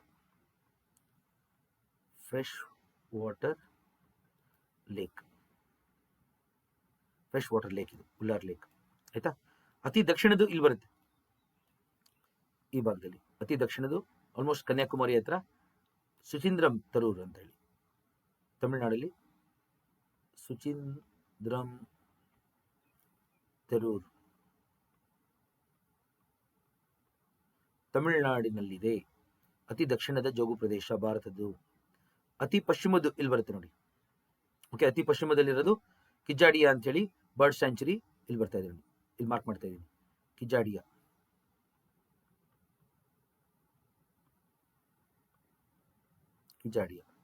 okay, Gulf of ಕಚ್ ಹತ್ರ ಬರುತ್ತೆ ಕಿಜಾಡಿಯಾ. ಅತಿ ಪೂರ್ವದಲ್ಲಿರೋದು ಲೋಕ್ಟಾಕ್. ನಾನು ಹೇಳಿದ್ನಲ್ಲ ಲೋಕ್ಟಾಕ್ ಮಣಿಪುರ್, ಅದು ಮಾರ್ಕ್ ಮಾಡ್ತಾ ಇದ್ದೀನಿ ನೋಡಿ. ಲೋಕ್ಟಾಕ್ ಮಣಿಪುರ್ ನಲ್ಲಿ ಕೇಬಲ್ ಲಾಮ್ಜೋ ನ್ಯಾಷನಲ್ ಪಾರ್ಕ್ ಅಂತ ಹೇಳಿದ್ದೀನಿ. ಫ್ಲೋಟಿಂಗ್ ನ್ಯಾಷನಲ್ ಪಾರ್ಕ್ ಕೂಡ ಗೊತ್ತಿದೆ ನಿಮಗೆ, ಗೊತ್ತಾಯ್ತಲ್ಲ. ಈ ರೀತಿ ಭಾರತದ ಜೋಗು ಪ್ರದೇಶಗಳು ಎಲ್ಲೆಲ್ಲಿದೆ ಅಂತ ಹೇಳಿದ್ದೀನಿ. ಅತಿ ಹೆಚ್ಚು ಜೋಗು ಪ್ರದೇಶಗಳಿರೋದು ತಮಿಳುನಾಡಿನಲ್ಲಿ 16 ಸೈಟ್ಸ್. ಉತ್ತರ ಪ್ರದೇಶದಲ್ಲಿ UP ನಲ್ಲಿ 10 ಇದೆ ಈಗ ಜೋಗು ಪ್ರದೇಶಗಳು. ಕರ್ನಾಟಕದಲ್ಲಿ 4 ಇದೆ ಈಗ. ಆಯ್ತಾ. ಈ ರೀತಿ ನಾವು ಇಷ್ಟು ನಂಬಿಕೆ ಇಟ್ಕೊಳ್ಳಿ ಸಾಕು. ಯಾಕೆಂದ್ರೆ ನೀನು ತುಂಬಾ ಜಾಸ್ತಿ ಮಾಹಿತಿ ಆದಷ್ಟು ಸ್ವಲ್ಪ ಏನಾಗುತ್ತೆ, ಏನಪ್ಪ ಇದು ಇಷ್ಟೊಂದಿದೆ ಅಂತ ಅನ್ಸುತ್ತೆ. ಬರೀ ಜೋಗು ಪ್ರದೇಶಗಳಲ್ಲಿ ಇಷ್ಟೊಂದು ಮಾಹಿತಿ ಆಗೋದ್ರೆ ನೀವು ಎಲ್ಲ ಎಕ್ಸಾಮ್ಸಲ್ಲೂ ಇವಾಗ ಏನು ಜೋಗು ಪ್ರದೇಶದ ಬಗ್ಗೆ ಕೇಳಿದ್ರು ಹೇಳ್ಬೋದು ನೀವೀಗ. ಆಯ್ತಲ್ಲ. ಸೊ ಇದೊಂದು ಪಟ್ಟಿ ಕೂಡ ಕೊಟ್ಟಿದ್ದೀನಿ. ಏನಕ್ಕೆ ಕೊಟ್ಟಿದ್ದೀನಿ ಅಂದರೆ ಸುಮ್ಮನೆ UPSC, KPSC, PSI ಲೆವೆಲ್ನಲ್ಲಿ ಯಾವ ರಾಜ್ಯಗಳಲ್ಲಿ ಜೋಗು ಪ್ರದೇಶಗಳಿದೆ ಅಂತೇಳಿ ಕೇಳ್ಬಿಡ್ಬೋದು. ಅದಕ್ಕೆ ನಾನು ನಿಮಗೆ ಒಂದು ರೀತಿ ಇರಲಿ ಮಾಹಿತಿ ಅಂತೇಳಿ ಕೊಟ್ಟಿದ್ದೀನಿ. ಕರ್ನಾಟಕದಲ್ಲಿರೋದು ಮಾತ್ರ ನಾಪಿಟ್ಕೊಳ್ಳಿ ಈಗ ಸದ್ಯಕ್ಕೆ. ಓಕೆ, ಜನವರಿ 31ನೇ ತಾರೀಕು 2024ಕ್ಕೆ 3 ಪಟ್ಟಿಗಳು ಸೇರಿಸಿದ್ದಾರೆ ಕರ್ನಾಟಕಕ್ಕೆ. ಮತ್ತು ಹಳೇದೊಂದು, ಒಟ್ಟು 4. ಆಯ್ತಾ. ತಾವೆಲ್ಲರೂ ಇದನ್ನ ಗಮನಿಸಿ. ಆಯ್ತಾ. ನೆಕ್ಸ್ಟ್ ನೋಡಿ ಸ್ನೇಹಿತರೆ, ಜೋಗು ಪ್ರದೇಶಗಳು ಏನಾಗುತ್ತೆ, ಮಾನವ ಮತ್ತು ಮಾನವ ಚಟುವಟಿಕೆಗಳಿಂದ ಏನಾಗುತ್ತೆ, ಸ್ವಲ್ಪ ವಿನಾಶಕ್ಕೆ ಒಳಗಾಗುತ್ತೆ. ಜೋಗು ಪ್ರದೇಶಗಳಲ್ಲಿ ನೀರನ್ನು ತೆಗೆದು ಬಿಡ್ತಾರೆ ಜನ. ಅದನ್ನ ಭತ್ತ ಬೆಳೆಯಕ್ಕೆ ಉಪಯೋಗಿಸ್ಕೊತಾರೆ. ಅಲ್ಲಿರೋಂಥ ಮೀನೆಲ್ಲ ಹಿಡಿದು ಬಿಡ್ತಾರೆ, ಅಥವಾ ಎಲ್ಲ ಮೀನೆಲ್ಲ ಸಾಯಿಸ್ಬಿಡ್ತಾರೆ ಜನ. ಕೊಳಚೆ ನೀರನ್ನೆಲ್ಲ ಸೇರಿಸಿ ಯುಟ್ರೋಫಿಕೇಶನ್ ಎಲ್ಲ ಆಗಿ ಏನಾಗುತ್ತೆ, ನೀರು ನಾಶ ಆಗೋಗುತ್ತೆ. ಅವಾಗ ಏನಾಗೋಗುತ್ತೆ, ಆ ಜೋಗು ಪ್ರದೇಶ ನಾಶ ಆಗೋಗುತ್ತೆ. ಅಲ್ಲಿನ ಜನಗಳಿಗೆ ಏನಾಗುತ್ತೆ, ಅವ್ರ ಲಾಭ ನೋಡ್ತಾರೆ ವಿನಃ ಜೋಗು ಪ್ರದೇಶಗಳು ಮುಂದಕ್ಕೆ ಎಷ್ಟು ಅವ್ರಗಳಿಗೆ ಪ್ರಮುಖ ಅನ್ನೋದು ಮರ್ತು ಬಿಡ್ತಾರೆ. ಮುಂದಕ್ಕೆ ಆಗುವಂತ ಲಾಭನ ಮರ್ತು ಬಿಡ್ತಾರೆ ಜನ. ಸೊ ಅದಕ್ಕೆ ಏನಾಗುತ್ತೆ, ಜೋಗು ಪ್ರದೇಶಗಳು ಹಲವಾರು ರಾಮ್ಸರ್ ಜೋಗು ಪ್ರದೇಶಗಳು ಅರಿವಿನಂಚಿನಲ್ಲಿವೆ. ದೇರಿಂದ ವರ್ಜ್ ಆಫ್ ಎಕ್ಸ್ಟೆನ್ಷನ್. ಅಂತ ಜೋಗು ಪ್ರದೇಶಗಳನ್ನ ಮೋಂಟ್ರೆ ಎಂಬ ಜಾಗದಲ್ಲಿ ಒಂದು ರಿಜಿಸ್ಟರ್ ಮೇಂಟೈನ್ ಮಾಡ್ತಾ ಇದ್ದಾರೆ. ಅಂದ್ರೆ ಇವಾಗ ಬುಕ್ ಬರೀತೀವಲ್ಲ, ರಿಜಿಸ್ಟರ್ ಬರೀತೀವಲ್ಲ, ಆ ಥರ ಒಂದು ಪಟ್ಟಿ ಮೇಂಟೈನ್ ಮಾಡ್ತಾ ಇದ್ದಾರೆ. ಅದನ್ನು ನಾವು ಮೌಂಟ್ರೆ ಅಂತ ಕರಿತೀವಿ. ನೋಡಿ, ಉಚ್ಚಾರಣೆ ನಾವು ಕಟ್ಕೊಳ್ಬೇಕು ಎಲ್ಲರೂ. ಮೌಂಟ್ರೆಕ್ಸ್ ಅಲ್ಲ, ಅದು ಮೌಂಟ್ರೆ ಉಚ್ಚಾರಣೆ. ಆಯ್ತಾ. ಈ ಮೌಂಟ್ರೆ ಎಂಬ ಜಾಗ ಜಿನಿವಾ ಲೇಕ್ನಲ್ಲಿ, ಜಿನಿವಾ ಲೇಕ್ ಕರಾವಳಿ ತೀರದಲ್ಲಿ ಸಿಗುತ್ತೆ. ಜಿನಿವಾ ಲೇಕ್ದ ಕರಾವಳಿ ತೀರದಲ್ಲೇ, ಅಂದರೆ ಜಿನಿವಾ ಲೇಕ್ದ ತೀರದಲ್ಲಿ ಸ್ವಿಟ್ಜರ್ಲೆಂಡ್ ದೇಶದಲ್ಲಿ ಇರುವಂಥ ಒಂದು ಚಿಕ್ಕ ಪಟ್ಟಣ. Montreux is a small place in Switzerland on the bank of Lake Geneva. Lake Geneva ತೀರದಲ್ಲಿ ಸ್ವಿಟ್ಜರ್ಲೆಂಡ್ ದೇಶದಲ್ಲಿ ಮೌಂಟ್ರೆ ಎಂಬ ಜಾಗ ಇದೆ. ಉಚ್ಚಾರಣೆ ನಾವು ಕಟ್ಕೊಳ್ಳಿ. ಅಲ್ಲಿ 1990ಇಂದ ಯಾವ್ಯಾವ ಜೋಗು ಪ್ರದೇಶಗಳು ಅರಿವಿನಂಚಿನಲ್ಲಿವೆ, ಮಾನವ ಮತ್ತು ಮಾನವ ಚಟುವಟಿಕೆಗಳಿಂದ ತೊಂದರೆಗೊಳಗಾಗ್ತಾ ಇದ್ದಾವೆ ಅಂತ ರಾಮ್ಸರ್ ಜೋಗು ಪ್ರದೇಶಗಳನ್ನ ಇಲ್ಲಿ ಗುರುತಾಗ್ತಾ ಇದೆ. ರಾಮ್ಸರ್ ಜೋಗು ಪ್ರದೇಶಗಳು ಯಾವುದು, ಅಂತಾರಾಷ್ಟ್ರೀಯ ಮಟ್ಟದ ರಾಮ್ಸರ್ ಜೋಗು ಪ್ರದೇಶಗಳು ಮಾನವ ಚಟುವಟಿಕೆಗಳಿಂದ ತೊಂದರೆಗೊಳಗಾಗಿದ್ದಾವಲ್ಲ, ಅಂಥದನ್ನ 1990ಇಂದ ಇಲ್ಲಿ ಒಂದು ಪಟ್ಟಿ ಮಾಡ್ತಾ ಇದ್ದಾರೆ. ಇದರಲ್ಲಿ 48 ಇದೆ. ಅಂತಾರಾಷ್ಟ್ರೀಯ ಮಟ್ಟದಲ್ಲಿ ಎಲ್ಲ ಜೋಗು ಪ್ರದೇಶಗಳಲ್ಲೂ ತಗೊಂಡು 48 ಜೋಗು ಪ್ರದೇಶಗಳು, ರಾಮ್ಸರ್ ಜೋಗು ಪ್ರದೇಶಗಳು ತೊಂದರೆಗೊಳಗಾಗಿದೆ ಅಂತ ಬರ್ತಿದ್ದಾರೆ.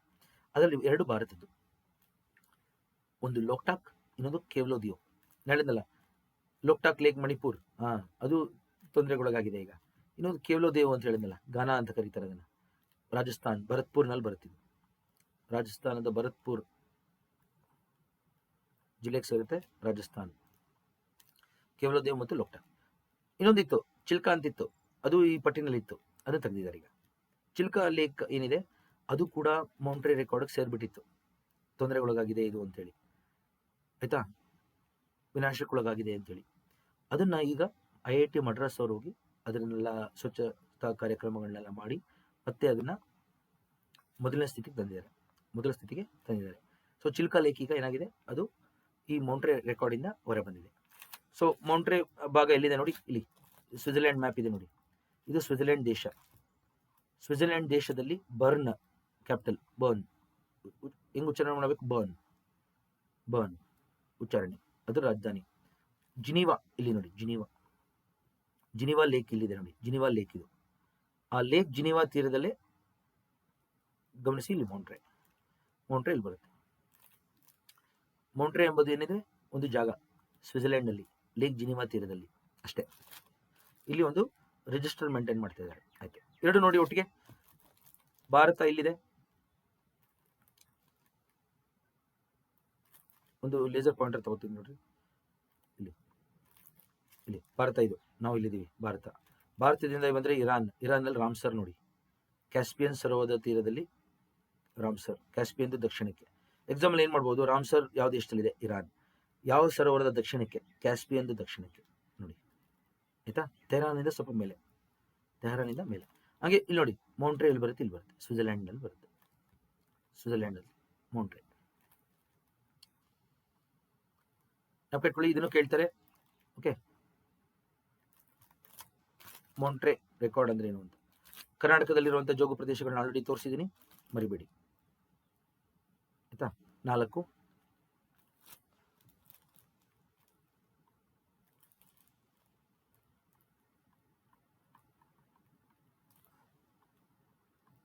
ಇವತ್ತಿನ ತಾರೀಕು ಕ್ಲಾಸ್. ಓಕೆ, ಅಂತಾರಾಷ್ಟ್ರೀಯ ಜೋಗು ಪ್ರದೇಶದ ದಿವಸ. ಸೊ ನಮ್ಗೆ ಇವಾಗ ಈ 3 2024ರಲ್ಲಿ ಆ್ಯಡ್ ಆಗಿರೋದು, ಇದು 2022 ನೋಡಿ ಸ್ನೇಹಿತರೆ. ಜೋಗು ಪ್ರದೇಶದ ಕೆಳಗೆ ನಮಗೆ ಕಲ್ಲಿದ್ದಲು ಫಾರ್ಮ್ ಆಗುತ್ತೆ ಅಂತ ಹೇಳಿದೆ, ಕೋಲ್ ಫಾರ್ಮ್ ಆಗುತ್ತೆ, ಅದನ್ನ ನೋಡೋಣ ಅನ್ಸ್ತಿ. ಈ ಜೋಗು ಪ್ರದೇಶಗಳಲ್ಲಿರುವಂಥ ಗಿಡಗಳು ಮರಗಳೇನಾಗುತ್ತೆ, ನೀರಲ್ಲಿ ಊತೋಗ್ತವೆ. ಯಾವಾಗ ಭೂಕಂಪಗಳಾದಾಗ, ಇಲ್ಲಾಂದ್ರೆ ಕ್ಷುದ್ರ ಗ್ರಹಗಳು ಭೂಮಿಗೆ ಬಂದ್ಬಿದ್ದಾಗ, ಆಸ್ಟ್ರಾಯ್ಡ್ಸ್ ಬಂದ್ಬಿದ್ದಾಗ ಗಿಡ ಮರಗಳೆಲ್ಲ ಸಮೇತ ಭೂಮಿ ಒಳಗೊಡಗ್ತವೆ. ಆ ಸನ್ನಿವೇಶದಲ್ಲಿ ಏನಾಗೋಗುತ್ತೆ, ಭೂಮಿ ಒಳಗೆ ಊತೋದಾಗ ಅದಲ್ಲೇ ಕುಳಿಯಕ್ಕೆ ಶುರುವಾಗುತ್ತೆ, ಆಮ್ಲಜನಕ ರಹಿತ ಕುಳಿಯಕ್ಕೆ ಶುರುವಾಗುತ್ತೆ. ಅವಾಗ ಏನಾಗುತ್ತೆ, ಅದರಲ್ಲಿರೋ ಕಾರ್ಬನ್ ಅಂಶ ಅಲ್ಲೇ ಸಂಗ್ರಹ ಆಗಿ ಅದೇ ಗಟ್ಟಿಯಾಗಿ ಜೋಗು ಪ್ರದೇಶದ ಕೆಳಗಡೆ ಏನಾಗುತ್ತೆ, ಕೋಲ್ ಫಾರ್ಮ್ ಆಗಿ ಶುರುವಾಗುತ್ತೆ. ಒಂದು ತುಂಬಾ ಟೈಮ್ ಬೇಕು ಒಂದು. ಓಕೆ, ಹತ್ತತ್ರ ಕೋಲ್ ಫಾರ್ಮ್ ಆಗೋಕ್ಕೆ ಹಲವಾರು ದಶಲಕ್ಷ ವರ್ಷಗಳು ಬೇಕು. ಒಂದು ಹೀಟ್ ಇರಬೇಕು, ಪ್ರೆಷರ್ ಇರಬೇಕು, ಭೂಮಿಯ ಒತ್ತಡ ಮತ್ತು ಶಾಖ ಎರಡರಿಂದ ಏನಾಗುತ್ತೆ, ಹೋಗ್ತಾ ಎಲ್ಲ ಮಣ್ಣು ಗಟ್ಟಿ ಆಗ್ತಾ ಹೋಗುತ್ತೆ, ಅದರೊಳಗಿರುವಂಥ ಜೀವಿಗಳ ಅಂಶನೂ ಸಹ ಗಟ್ಟಿ ಆಗ್ತಾ ಹೋಗುತ್ತೆ. ಆ ರೀತಿ ಗ್ರ್ಯಾಜುಯಲ್ ಆಗಿ ಫಸ್ಟ್ ಫಾರ್ಮ್ ಆಗುತ್ತೆ ಪೀಟ್. ನಾನು ಬರೀತೀನಿ ನೋಡಿ ಕೆಂಪಕ್ಷರಗಳಲ್ಲಿ, ಪೀಟ್ ಫಾರ್ಮ್ ಆಗುತ್ತೆ, ಇದು ಲೋ ಕ್ವಾಲಿಟಿ ಕೋಲ್. ಆಮೇಲೆ ಹೋಗ್ತಾ ಲಿಗ್ನೈಟ್ ಫಾರ್ಮ್ ಆಗುತ್ತೆ, ಟೈಮು ಹೀಟ್ ಪ್ರೆಷರ್ಗೆ, ಅದನ್ನು ಬ್ರೌನ್ ಕೋಲ್ ಅಂತ ಕೂಡ ಕರಿತೀವಿ. ಲಿಗ್ನೈಟ್ಗೆ ಇನ್ನೊಂದು ಹೆಸರೇ ಬ್ರೌನ್ ಕೋಲ್. ನೋಡಿ, ಈ ಥರದೆಲ್ಲ ಕೇಳ್ತಾರೆ ಎಕ್ಸಾಮಲ್ಲಿ, ನಾನು ಒಂದೇ ಸತಿ ಮುಗಿಸ್ಬಿಡ್ತಾ ಇದ್ದೀನಿ, ಅದನ್ನು ಸುಲಭವಾಗಿ ಹೇಳಿ. ಬ್ರೌನ್ ಕೋಲ್ ಅಂತ ಹೇಳಿ ಲಿಗ್ನೈಟ್ನ ಕರೀತಾರೆ. ಹೋಗ್ತಾ ಏನಾಗುತ್ತೆ, ಬಿಟುಮಿನಸ್ ಆಗುತ್ತೆ. ಕೊನೆಗೆ ಆಂಥ್ರಸೈಟ್ನ ಬ್ಲ್ಯಾಕ್ ಕೋಲ್ ಅಂತ ಕರಿತೀವಿ. ಇದನ್ನ ಮುಖ್ಯವಾಗಿ ಆಂಥ್ರಸೈಟ್ನ ಬರಿತಾ ಇದೀನಿ ನೋಡಿ, ಇದನ್ನ ಬ್ಲ್ಯಾಕ್ ಕೋಲ್. ಯಾವುದನ್ನ ಬ್ಲ್ಯಾಕ್ ಕೋಲ್ ಅಂತ ಕರಿತೀವಿ, ಹಾರ್ಡ್ ಕೋಲ್ ಅಂತ ಕರಿತೀವಿ. ಆಂಥ್ರಸೈಟ್ನ ನಾವು ಬ್ಲ್ಯಾಕ್ ಕೋಲ್ ಅಂತ ಕರಿತೀವಿ. ಇದನ್ನ ಕಟ್ಕೊಳ್ಳಿ. ಓಕೆ, ಆಂಥ್ರಸೈಟ್ನ ಬ್ಲ್ಯಾಕ್ ಕೋಲ್ ಅಂತ ಕರಿತೀವಿ. ಕೊನೆಯದು ಇದೆ ಆಂಥ್ರಸೈಟ್, ತುಂಬ ಕೊನೆಯಲ್ಲಿ ಹೀಟ್ ಪ್ರೆಷರ್ ಟೈಮ್ಗೆ ಫಾರ್ಮ್ ಆಗೋದೆ ಆಂಥ್ರಸೈಟ್. ಅತಿ ಹೆಚ್ಚು ಕಾರ್ಬನ್ ಅಂಶ ಇರೋದು ಇದರಲ್ಲೇ, 98% ಕಾರ್ಬನ್ ಸಿಗುತ್ತೆ. ಜಾಸ್ತಿ ಕಾರ್ಬನ್ ಇದ್ದಷ್ಟು ಜಾಸ್ತಿ ಹೀಟ್ ಜನರೇಟ್ ಆಗುತ್ತೆ ಸ್ನೇಹಿತರೆ, ನಾವು ಕಟ್ಕೊಳ್ಳಿ. ಅದನ್ನು ಸುಟ್ಟಾಗ ಜಾಸ್ತಿ ಎನರ್ಜಿ ರಿಲೀಸ್ ಆಗುತ್ತೆ ನೋಡಿ. ಇದನ್ನು ಮತ್ತೆ ತೋರಿಸಿದ್ದೀನಿ ನೋಡಿ. ಸ್ಟಾರ್ಟಿಂಗು ಪೀಟ್, ಲಿಗ್ನೈಟ್, ಬ್ರೌನ್ ಕೋಲ್, ಬಿಟುಮಿನಸ್ನ ಸಾಫ್ಟ್ ಕೋಲ್ ಅಂತ ಕರಿತೀವಿ, ಆಂಥ್ರಸೈಟ್ನ ಹಾರ್ಡ್ ಕೋಲ್, ಬ್ಲ್ಯಾಕ್ ಕೋಲ್ ಅಂತ ಕರಿತೀವಿ. ಇದನ್ನ ಎಕ್ಸಾಮಲ್ ಕೇಳ್ತಾರೆ, ಕಲ್ಲಿದ್ಲು ಇವೆಲ್ಲ, ಆಯ್ತಾ. ಇದರಲ್ಲಿ ಕಾರ್ಬನ್ ಪ್ರಮಾಣ ಜಾಸ್ತಿ ನೆನಪಿಟ್ಕೊಳ್ಳಿ. ಅಂದ್ರೆ ಎಷ್ಟು ವರ್ಷ ಬೇಕಾಗುತ್ತಪ್ಪ ಅಂದ್ರೆ ಪೀಟ್ ಫಾರ್ಮ್ ಆಗೋಕ್ಕೆ 1 ಮಿಲಿಯನ್ ಇಯರ್ಸ್ ಬೇಕು, 10 ಲಕ್ಷ ವರ್ಷಗಳು. ಇದೊಂದು 70 ಲಕ್ಷ ವರ್ಷಗಳು ಬೇಕು. ಲಿಗ್ನೈಟ್ ಫಾರ್ಮ್ ಆಗೋಕ್ಕೆ 70 ಮಿಲಿಯನ್ ಇಯರ್ಸ್ ಬೇಕು, 70 ದಶಲಕ್ಷ. ಬಿಟುಮಿನಸ್ ಫಾರ್ಮ್ ಆಗೋಕ್ಕೆ 350 ದಶಲಕ್ಷ ವರ್ಷಗಳು ಬೇಕು. ಬ್ಲ್ಯಾಕ್ ಕೋಲ್ ಆಂಥ್ರಸೈಟ್ ಫಾರ್ಮ್ ಆಗೋಕ್ಕೆ ಹತ್ತತ್ರ 500 ದಶಲಕ್ಷ ವರ್ಷಗಳು ಬೇಕು, ಮಿಲಿಯನ್ ಇಯರ್ಸ್. ಗೊತ್ತಾಯ್ತಲ್ಲ ಎಷ್ಟೆಷ್ಟು ವರ್ಷಗಳು ಬೇಕು ಅಂತ ಬರೀತಾ ಇದ್ದೀನಿ ನಾನು,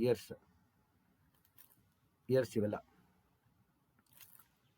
ಎಷ್ಟು ವರ್ಷಗಳು ಬೇಕು ನೋಡಿ ಕಲ್ಲಿದ್ದಲು ಫಾರ್ಮ್ ಆಗೋಕ್ಕೆ, ಆಯ್ತಾ. ಅತಿ ಹೆಚ್ಚು ಕಾರ್ಬನ್ ಕಂಟೆಂಟ್ ಇರೋದು ಯಾವುದು? Anthracite. Almost 86% to 98% carbon content. Okay, ನಾವು ಕಟ್ಕೊಡಿ 86 to 98% ಅಂತ ಇದೆಲ್ಲರಿಗೂ. ಇದು ಹಂಗೆ ಇದು ಆಲ್ಮೋಸ್ಟ್ ಅರೌಂಡ್ 65 to 85% ಇರುತ್ತೆ. ಇದು 50 to 65% ಇರುತ್ತೆ ಕಾರ್ಬನ್ ಕಂಟೆಂಟ್. ಇದು ಲೆಸ್ ದೆನ್ 50% ಇರುತ್ತೆ ಕಾರ್ಬನ್. ಇದರಲ್ಲಿ ಕಾರ್ಬನ್ ಪ್ರಮಾಣ ಅತಿ ಹೆಚ್ಚಿರೋದು ಬರ್ದಿದ್ದ. ಹಂಗೆ ಪೀಟ್ ಲಿಗ್ನೈಟ್ ಅಲ್ಲೆಲ್ಲ ಸಲ್ಫರ್ ಪ್ರಮಾಣನೂ ಜಾಸ್ತಿ ಇರುತ್ತೆ, ಗೊತ್ತಾಯ್ತಲ್ಲ. ಬಿಟುಮಿನಸ್ ವರ್ಗು, ಆಂಥ್ರಸೈಟ್ ಅಲ್ಲಿ ಸಲ್ಫರ್ ಕಮ್ಮಿ. ಅಂದ್ರೆ ನಾವು ಆಂಥ್ರಸೈಟ್ ಕೋಲ್ನ ಸುಟ್ಟಾಗ ತುಂಬಾ ಕಡಿಮೆ ಸಲ್ಫರ್ ಡೈಆಕ್ಸೈಡ್, ನೈಟ್ರೋಜನ್ ಡೈಆಕ್ಸೈಡ್ ಬರುತ್ತೆ, ಆಸಿಡ್ ರೈನ್ ಆಗಲ್ಲ. ಅವಾಗ ಆಂಥ್ರಸೈಟ್ ಕೋಲ್ನ ಬಳಸ್ಬೇಕು ನಾವು, ಅದು ನಮ್ಮ ಹತ್ರ ಇಲ್ಲ. ಭಾರತದಲ್ಲಿ ಜಾಸ್ತಿ ಇರೋದು ಅದು ಲಿಗ್ನೈಟ್ ಮತ್ತು ಬಿಟುಮಿನಸ್ ಜಾಸ್ತಿ ಇದೆ. ಆಂಥ್ರಸೈಟ್ ಕೋಲ್ ಸಿಗೋದು ಸೌತ್ ಆಫ್ರಿಕಾದಲ್ಲಿ, ಆಸ್ಟ್ರೇಲಿಯಾದಲ್ಲಿ, ಅಲ್ಲಿಂದ ತರಿಸ್ತಾ ಇದ್ದೀವಿ, ಗೊತ್ತಾಯ್ತಲ್ಲ. ನಾವು ಕಟ್ಕೊಳ್ಳಿ. ಸೊ ನಮ್ಮ ಭಾರತದಲ್ಲಿ ಸಿಗೋದೆಲ್ಲ ಬಿಟುಮಿನಸ್, ಸಬ್ ಬಿಟುಮಿನಸ್ ಮತ್ತು ಲಿಗ್ನೈಟ್ ವೆರೈಟಿನೇ ಸಿಗೋದು ನಮಗೆ. ಸೊ ಜಾಸ್ತಿ ಸಲ್ಫರ್ ಪ್ರಮಾಣ ಇದ್ದಾಗ ಏನಾಗುತ್ತೆ? ಸಲ್ಫರ್ ಡೈಆಕ್ಸೈಡ್ ರಿಲೀಸ್ ಆಗುತ್ತೆ, ಹಂಗೆ ನೈಟ್ರೋಜನ್ ಡೈಆಕ್ಸೈಡ್ ರಿಲೀಸ್ ಆಗುತ್ತೆ, ಕಾರ್ಬನ್ ಡೈಆಕ್ಸೈಡ್ ರಿಲೀಸ್ ಆಗುತ್ತೆ. ಇವೆಲ್ಲ ಹೋಗಿ ನಮಗೆ ಆಸಿಡ್ ರೈನ್ ಆಗುತ್ತೆ, ಗೊತ್ತಾಯ್ತಲ್ಲ. ಈ ರೀತಿ ಒಂದು ರೀತಿ ಹೇಳಿದ್ದೀನಿ ನಾನು. ಇವಾಗ ಮುಂದಿನ ತರಗತಿಯಲ್ಲಿ ಇನ್ನೂ ಹೆಚ್ಚು ಮಾಹಿತಿ ಜೊತೆಗೆ ನಾವು ಬೇರೆ ಟಾಪಿಕ್ನ ಡಿಸ್ಕಸ್ ಮಾಡೋಣ ಸ್ನೇಹಿತರೆ. ಕರ್ನಾಟಕದಲ್ಲಿರುವಂಥ ಎಲ್ಲ ರಾಷ್ಟ್ರೀಯ ಉದ್ಯಾನವನಗಳು ಮತ್ತು ಹುಲಿ ಸಂರಕ್ಷಣಾ ಕೇಂದ್ರಗಳು, ವೈಲ್ಡ್ ಲೈಫ್ ಸೆಂಚುರಿಗಳು, ರಾಮ್ಸರ್ ಸೈಟ್ನ ಇಲ್ಲಿ ಮಾರ್ಕ್ ಹಾಕಿದ್ದೀನಿ ಒಂದು ಮ್ಯಾಪಲ್ಲಿ. ಇದನ್ನು ನಾವು ಇನ್ನೊಂದು ತರಗತಿಯಲ್ಲಿ ಕರ್ನಾಟಕದ ಜೀವ ವೈವಿಧ್ಯತೆ ಡಿಸ್ಕಸ್ ಮಾಡುವಾಗ ಹೇಳ್ಕೊಡ್ತೀನಿ. ತಾವು ಒಂದು ಬಾರಿ ಇದನ್ನು ನೋಡಿರಿ ಅಷ್ಟೇ. ನೋಡಿ ಈ ರೀತಿ ನೋಡಿ, ಕರ್ನಾಟಕದ ಎಲ್ಲ ಕರ್ನಾಟಕದ ಮ್ಯಾಪ್ ಜೊತೆಗೆ ನೋಡಿ ಈ ರೀತಿ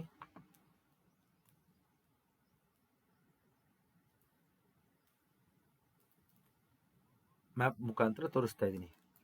ಇದನ್ನ ಇನ್ನೊಂದು ತರಗತಿಯಲ್ಲಿ ಡಿಸ್ಕಸ್ ಮಾಡ್ತೀನಿ, ಗೊತ್ತಾಯ್ತಲ್ಲ ಸ್ನೇಹಿತರೆ. ತಮ್ಮೆಲ್ಲರಿಗೂ ನನ್ನ ತರಗತಿ ಇಷ್ಟ ಆಗಿದ್ರೆ ಪ್ಲೀಸ್ ನೀವು ಬೇರೆ ವಿದ್ಯಾರ್ಥಿಗಳಿಗೂ ಹೇಳಿ, ಹೆಚ್ಚಿನ ಸಂಖ್ಯೆಯಲ್ಲಿ ಕರೆತನ್ನಿ. ನಾನು ಎಲ್ಲ ಪರೀಕ್ಷೆಗಳಿಗೂ ಇಲ್ಲಿ ಬೋಧನೆ ಮಾಡಲಿದ್ದೇನೆ ಸ್ನೇಹಿತರೆ. ಹೆಚ್ಚಿನ ಸಂಖ್ಯೆಯಲ್ಲಿ ಬಂದಾಗ ನಾವು ಲೈವ್ ಕ್ಲಾಸ್ ಕೂಡ ಮಾಡಬಹುದು. ಈ ಕಾರಣದಿಂದ ತಾವು ಹೆಚ್ಚಿನ ಸಂಖ್ಯೆಯಲ್ಲಿ ಎಲ್ಲರಿಗೂ ಹೇಳಿ ನನ್ನ ತರಗತಿ ಬಗ್ಗೆ ಇನ್ನೂ ಹೆಚ್ಚು ತರಗತಿ ಮಾಡಲಿಕ್ಕೆ ಪ್ರೋತ್ಸಾಹ ಕೊಡಿ. ನಿಮ್ಮ ಅನಿಸಿಕೆಗಳನ್ನ ದಯವಿಟ್ಟು ಮೆಸೇಜ್ನಲ್ಲಿ ಕಳಿಸಿ.